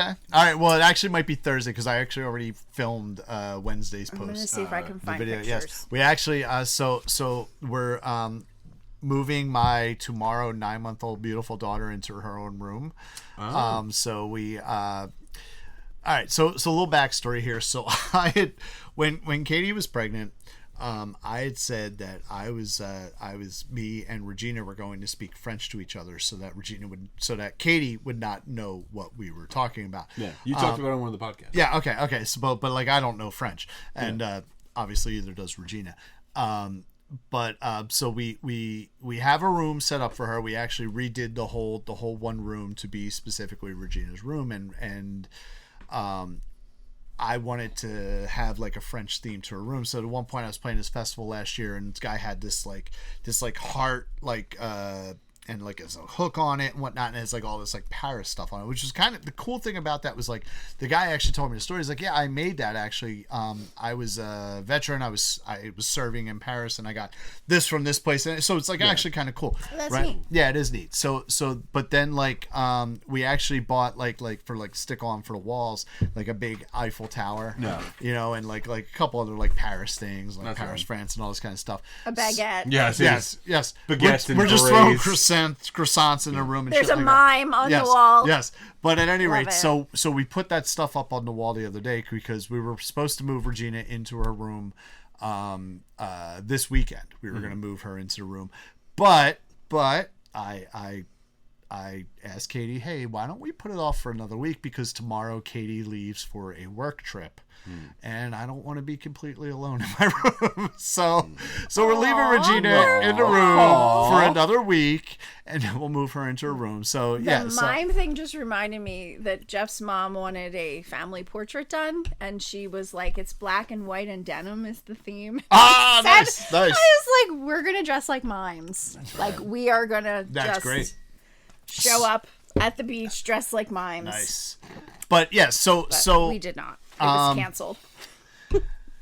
So yes, so we the video that I've already filmed it's actually funny. Katie came up with it. She actually grabbed the Country Hipster Podcast sticker and was just like, oh, like put this here. So I actually like filmed the wall and whatnot. Yeah. So that will be Wednesday's post of like that'll be the film. But if you can send me a picture, I'm gonna see what I can big come up haired with. Kristen with It wasn't some- that big. It That'll was be just- Thursdays. Yeah. I mean, it was the same style. It was just a frizzy perm. Okay. All right. So yes, and like I said, I do love this album. It is a great album. Like I said, half of it is timeless, half of it is suspect. But Adam, would you like to go into your little spiel there? I say, Paul, you and I are so. Kristen, you're cool. You brought us squishy things. Again, mere peasants at the table to Right. the soon to be living on her own in her own room. Yes. Yeah. 9-month-old. We need to know what the Oracle has What to is say. what is But the when- wise prophet Regina think? When the general public actually sees this, she will be officially 9 months old. So we are filming this the day before her 9-month-old birthday. Is it really a birthday? It's I just- mean, like, people talk about their kids in months and weeks for, like, until they're, like, 20. So My child is 462 weeks old today. I deal I with. don't understand. Yeah, I people think with after children, 18 how months, they do fuck that. Fuck that month thing. I said Yeah. I had a conversation with a guy that used to work for me, and I said my son is 18 months, and he's like, I hate when people say like, oh, how many months our kids are. I'm like, you know, 18 months is the cutoff. And Yes, I- exactly. That's what I said. To him. Yes. I said to him, Yeah. like, do you have kids? And he's like, no. I'm like, the reason why you say how many months Because that's when is where because the kids clues reach are. milestones at certain Yes. months. Yes. So I was like, in my opinion, if you're saying 19 months or 20 months, you're a fucking asshole. No, it's a year and a half. 18 months. Yes. And then 2 Then years. it's, 2 years then it's a old. year and a That's half, it. or Yeah. 2 years. Yes, absolutely. Yeah. Okay.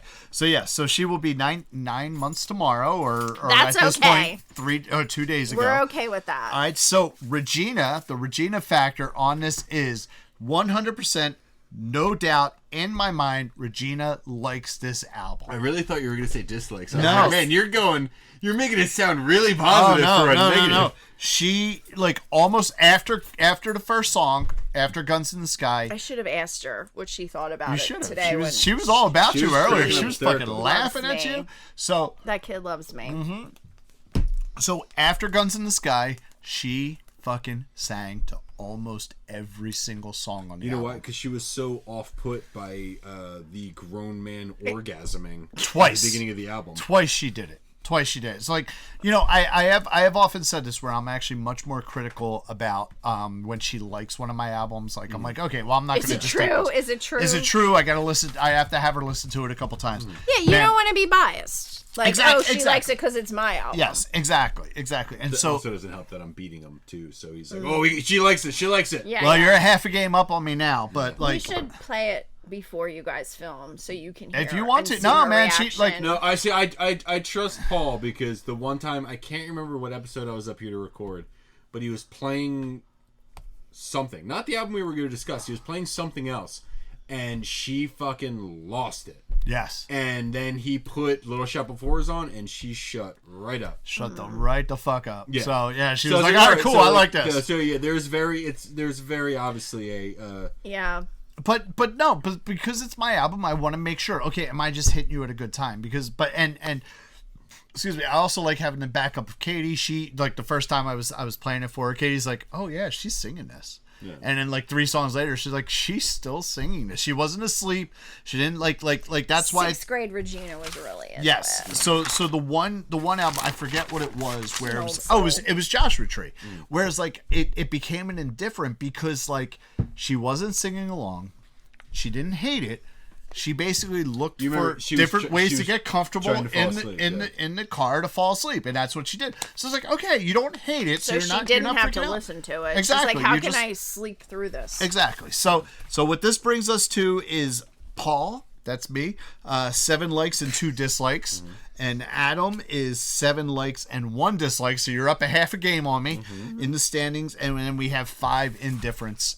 The last one being the Joshua Tree. So real quick, Adam, top 3 songs. Oh boy. I'm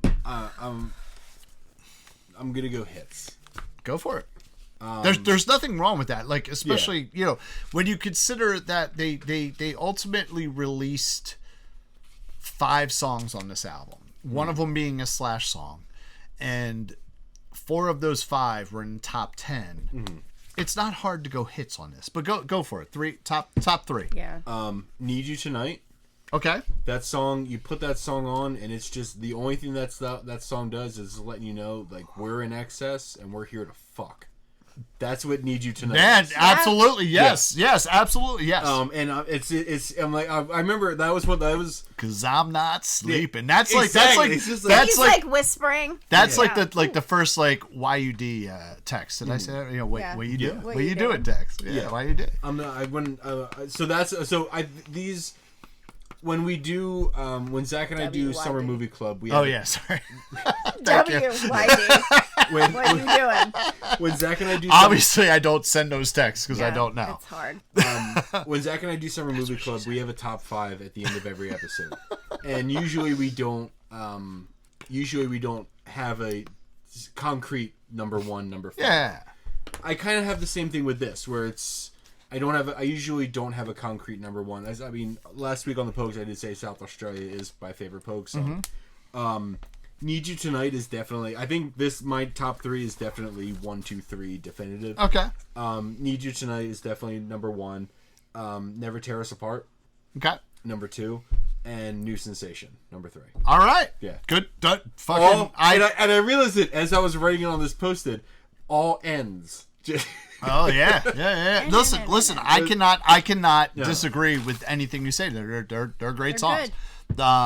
Kristen, Solid. Okay. Number 1. I know you had a tough time with this because you were like, did. you would message me like, I don't even know what my fucking top 3 are. Yeah. So 1, I think Need You Tonight. No, wait, real quick. You know Yes. you can have a slash on this too, or honorable mention. I do have a number. Okay, 4. cool. Go for it. 2 is Mystify.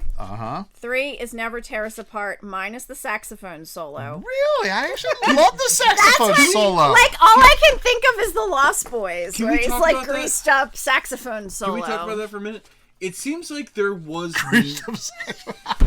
Like the Lost I forgot Boys. about that for a hot second. Yes. It seems like there's no saxophone, and then the back half of this album, There's all all the saxophone, man. That's Saxophone. kinda what Saxophone. I Like, feel what like the that's fuck what happened? I Like- feel like that's what makes it dated. It's almost as if Kenny G was supposed to be there, and he couldn't show up until the end of it. Listen, it just shows because you got the hit makers, I feel Daryl like it's Hall one and of John the Oates, Farris brothers that's playing the fucking saxophone. saxophone all throughout their shit. So it goes back to that. It's And a then, formula. so then I had a fourth. Wildlife. Wildlife's a good song. It is. Wildlife is one of those songs where it's just kind of like, oh, this is a really good song. Yeah. But it's not underrated. it's not. It is underrated, but it's not as good as like the other stuff. No. Yeah. Okay. So Need You Tonight, Mystify, Never Tear Us Apart. But if you're gonna do Need You Tonight, you got to play Mediate. Oh, absolutely. Mediate is amazing. It's like when you play Tainted Love, you got to play. The fuck's the other one? Yeah, I know what you're talking about. Like, leave me. Tainted Oh, Love we're at an hour and a half, people. We're at an Yes. hour and a half, but we are wrapping it up. So Okay. this is good. Yep. No, I know what you mean by that. So one of the things I'm glad you said it, Needed Tonight / Mediate. Because one of the things I read, But I don't like Mediate as much as I like Need You Tonight. So there's that. which is fair, which is honestly fair. So what I realized when I was researching this is that with Need You Tonight, Mediate is so the INXS actually brought in the co-producer of the album, whose name I can't remember, to be honest with you, because Excuse me. I didn't write it down. Call him Craig. Call him Craig. Yes, we'll call him Craig. So they brought in name. Craig, even though they had like the main producer for the album, who's again I can't remember his name. What do we want to call him? Billy. Billy. So you had the main. I'm gonna say Bill. There you go. So you had the main producer good. Billy or Bill. Billy, And- because he's playful at heart. And so Craig was the secondary producer, and then so they had already recorded Mediate, and they just finished Need You Tonight, and Craig actually said, "You got to put these songs together." And in the studio, they're like, "No, Put they're- a saxophone solo. no," and they're like, "No, they're two different songs." The co-producer walks in and is like, how do you guys feel about a saxophone? Yeah, right. But so what he did was he actually played Need You Tonight, right? And just fucking hear me out here. He like did one of those like just fucking listen to me for 5 seconds. And he played Need You Tonight. Tainted Love and Where Did Our Love Go? Where Did Our Love Go? There you go. So he Sorry. played Need You That's how Tonight. my brain works. And then immediately started like hit play on Mediate. And it was such a perfect like Sync up. segue Yeah. that everybody went, no, there's something wrong with that. And they're like, no, really, no, this is Are you this is fucking perfect. with us? Exactly, and it works perfectly. And the other thing that's cool about Mediate is that the MTV video, you have your video for Need You Tonight, and it goes right into Mediate, and the MTV video is actually based off of a Bob Dylan video. Yeah, with to the point, cards. yes, with the cards, to the point where they actually put purposely put in errors, which was the whole thing with the Bob Dylan. I'm on the back seat, sitting on the back, you know that sort of, you know, there's errors. That's in that. exactly the lyrics to the That Bob is Dylan song, too. No one said Because nobody knows. Bob Nobody Dylan knows. standing there He's fucking scatting. exactly. I don't know. But like there are errors in that were not on purpose in the Bob Dylan like short film or however they, you know, it's predates music videos. Right. But there's purpose errors, like not purpose errors, but there's errors in that with the how the cards are and whatnot. Yeah. So they actually purposely put some errors in the a good Mediate video. video to kind of not to spoof it, but to kind To of go in. mimic it. So yeah.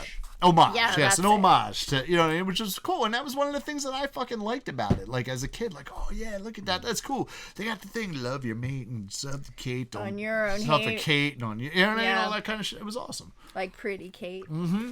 Anyway. All right, so my top 3 songs. Number 1, and this really is actually my I just gave it up, but my number Mystify. 1, Mystify. That's my number 2. That's my number 1, and I think if Mystify was actually the last song really a good that was song. released as a single on this song, on this album. If you put Mystify on any one of their other albums, that's the fucking lead track. Mystify is a very underrated song. And because you had these other songs that were just so much fucking better, and they really were. I'm not gonna like take away from any of them. They really were that much better. If Mystify is on a different album, it's the top 10 hit on that other album. But yeah, that's my number 1. Number 2, New Sensation, and number 3 is Never Tear Us Apart. So that brings us to least favorite song. Adam. Oh, I'm so happy you guys mentioned it, and in sort of high regards, Mediate. Really? Yeah. Really? To me, Mediate... Explain it. No, explain this to that's me. what I'm Yes, he's going to. Mediate sounds like somebody bought... Hutchinson is his last name? Hutchins. Hutchins, I'm sorry. Someone bought him a fucking rhyming dictionary, and he just went with it. Yeah, but so can here's see the that. thing. It sounds like... What's the fucking... It sounds like a Bob Dylan song. No. What's the fucking... Is it Bush with the fucking... What's that song? Who sings Loser? Beck sings Loser. It sounds nonsensical like Loser, but Loser actually kind of does something other than just do an A. Not even A-B, it's just A. Real quick, how do we feel rhyme about scheme. Beck overall? I like the song Loser, but that's I think I all I don't know know from that Loser. Loser. I like the other one where he talks about the cocaine nose jobs. I don't know. For some reason, that lyric like sticks out. I But think anyway, go on. Yeah, it I sounds... thought that was Loser. No, it's not lose. No. It sounds to me. Mediate sounds like someone bought him a rhyming dictionary for Shave your Christmas, face with some and mason then he just picked he went to a regular dictionary, picked a random fucking word, and went, "Let's see what goes with that." Okay. All right. Fair enough. Yeah. I disagree with you, but because I think and the only reason I disagree with you is because I actually think there's worse songs on this album. But go on, I Kristen. agree. Guns in the Sky is the worst song. Guns in the Sky again, Which Guns is in the amazing Sky because was it's the almost- opening song. As you explained, it's it's the so weird. orgasm Yeah, song, it's which the- I never thought. Ooh, ah, huh. Yeah, it's Guns in the Sky was honestly. The first time I played this album, that fucking happened. I'm like, well, that's the worst song on this album. And then I heard Mediate, and I'm like, nope. never mind, Really? disregard. That surprises me, That- especially with yeah. the Especially after you heard combination Guns of in the Need You Sky. Tonight. Yes. All right. All right. What's your So least favorite? my least favorite, I actually put as Guns in the Sky, with dishonorable mention to two songs. I like what Oh you did no. Calling All Nations. Just 'cause I don't like Calling All Nations. It's just not To a the good song. party. Yeah, it's just this song's stupid. Yay. And then honestly, the title track, Kick. I love that. I So- really like that I song. didn't- I actually almost put it in my top 3. I don't mind Kick. No, so here's why Kick. Why don't you like Here's it? why Kick ends up on like a dishonorable mention. It's not the worst. I think Guns in the Sky is definitely worse. But it reminds me of an opening to an Elvis Presley concert.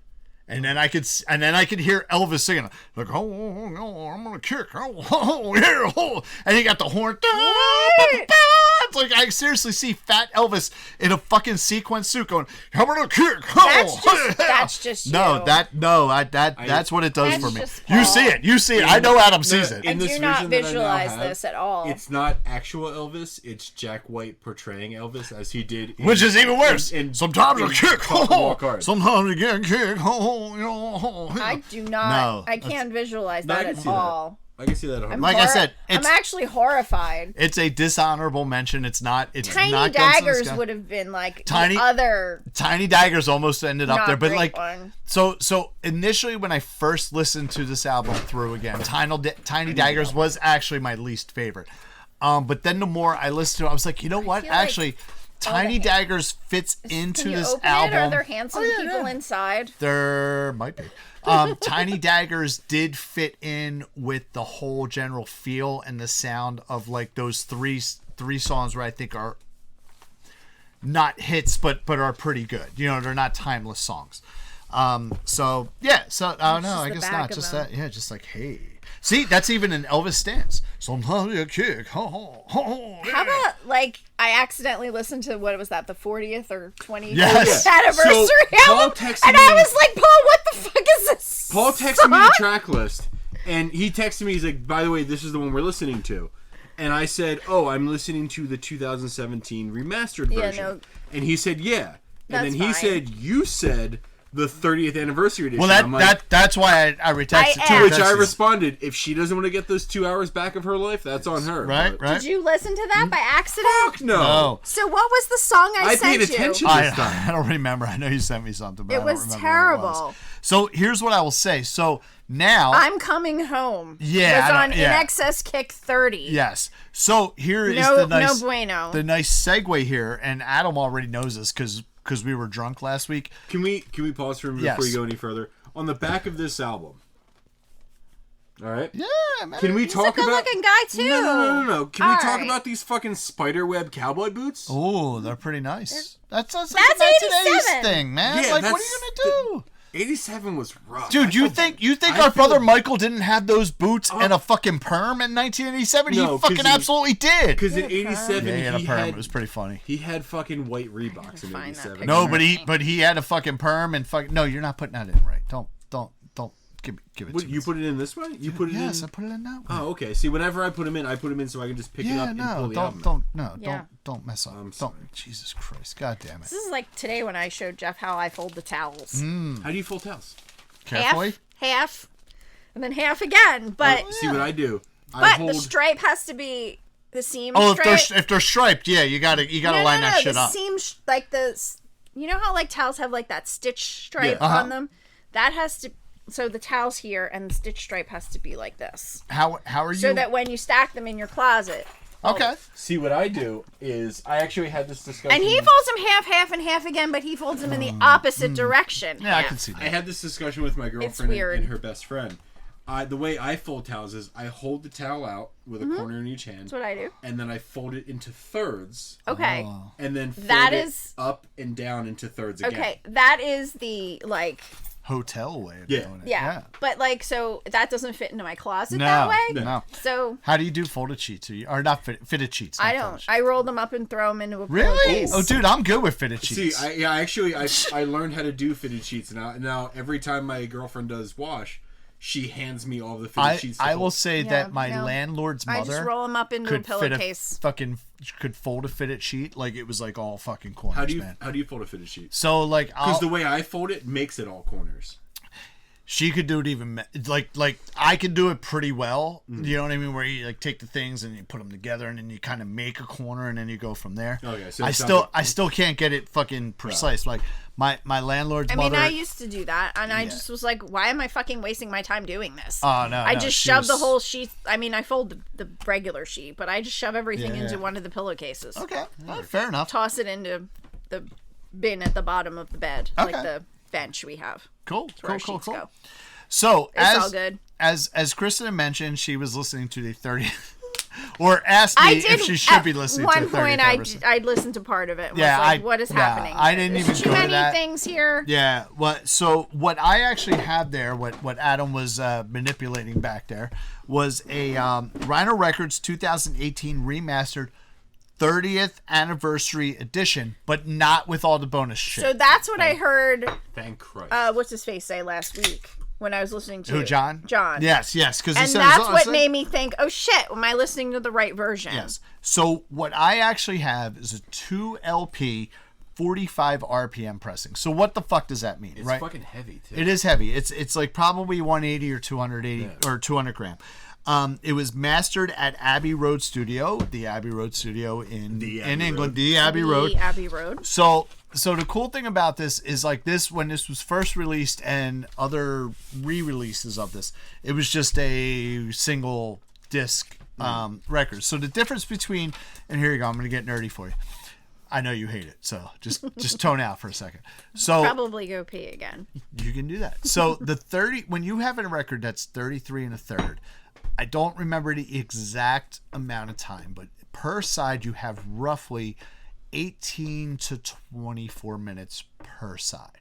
When you do something, when you press something in 45 RPM, you only have 12 to like 16 minutes. So what does that do? It means that the grooves are smaller, I believe is what it is on the 33 and a third.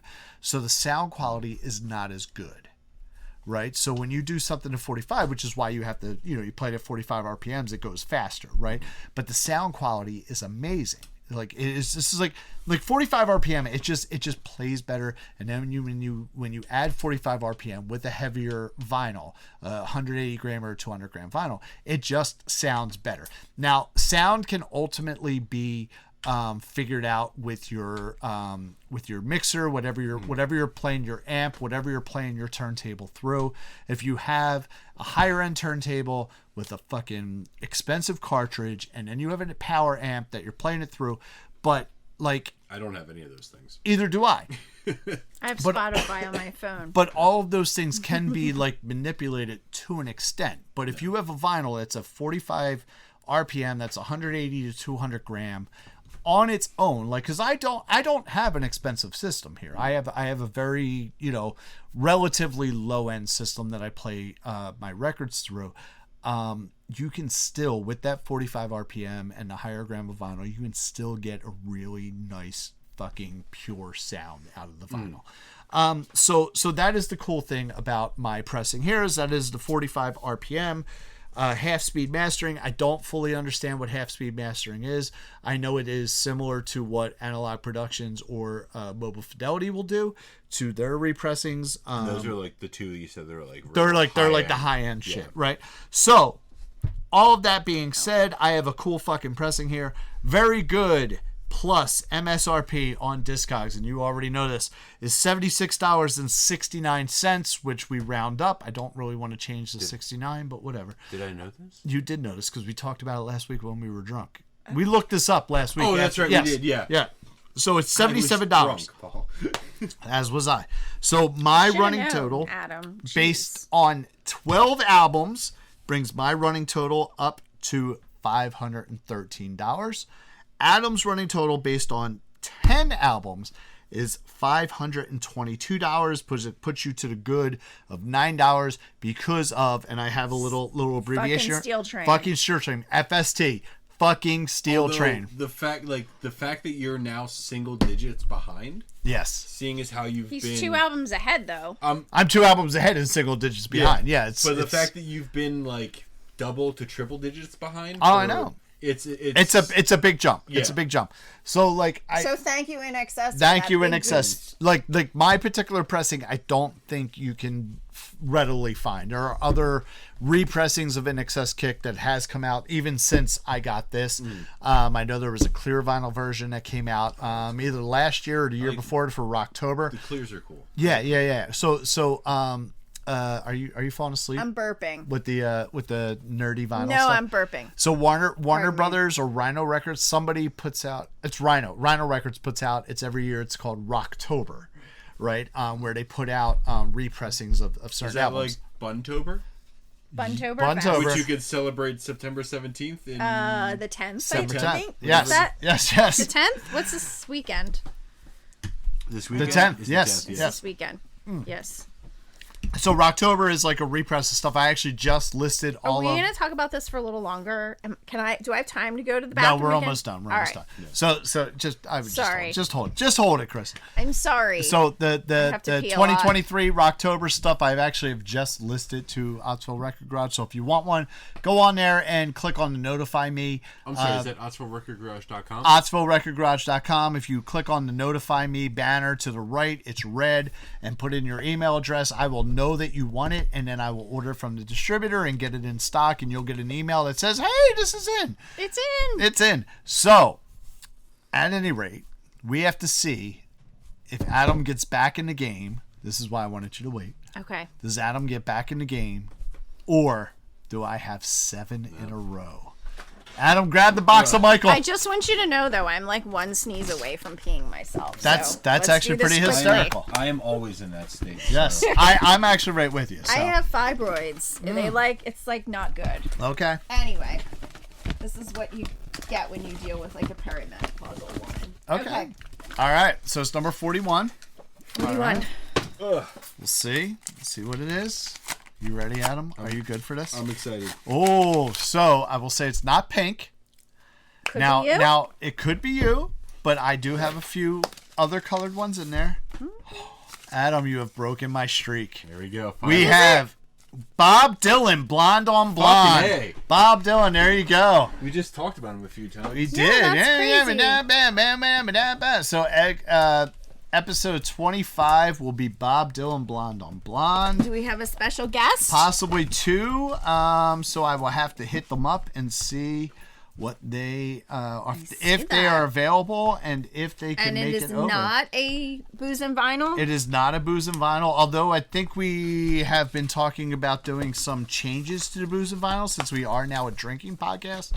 There are artists that are listed in the booze and vinyl. They have their albums listed in the booze and vinyl, but they're not albums that would be in either mine or Adam's collection. Yeah. Okay. So because they're the artists, we might actually pull them into the pull booze them and vinyl. You That know what I makes mean? sense. So I'll have to look at the booze and vinyl and see if there is a Bob Dylan in there. But Blonde on Blonde is not a straight up in your face booze and vinyl. And I tell you what, I'm actually kind of looking forward to You're welcome, to checking this Adam. out. Yes, thank you. You're allowed to come back Yes. to Paul's house. Yes. Thank you. I'm very excited. I'm gonna save it to talk about it on the episode, but there's a specific reason why I own this album. Okay. And roundabout way, Paul will know what I'm talking about. All right. Cool. I'm excited. So, Adam, anything else on INXS Kick?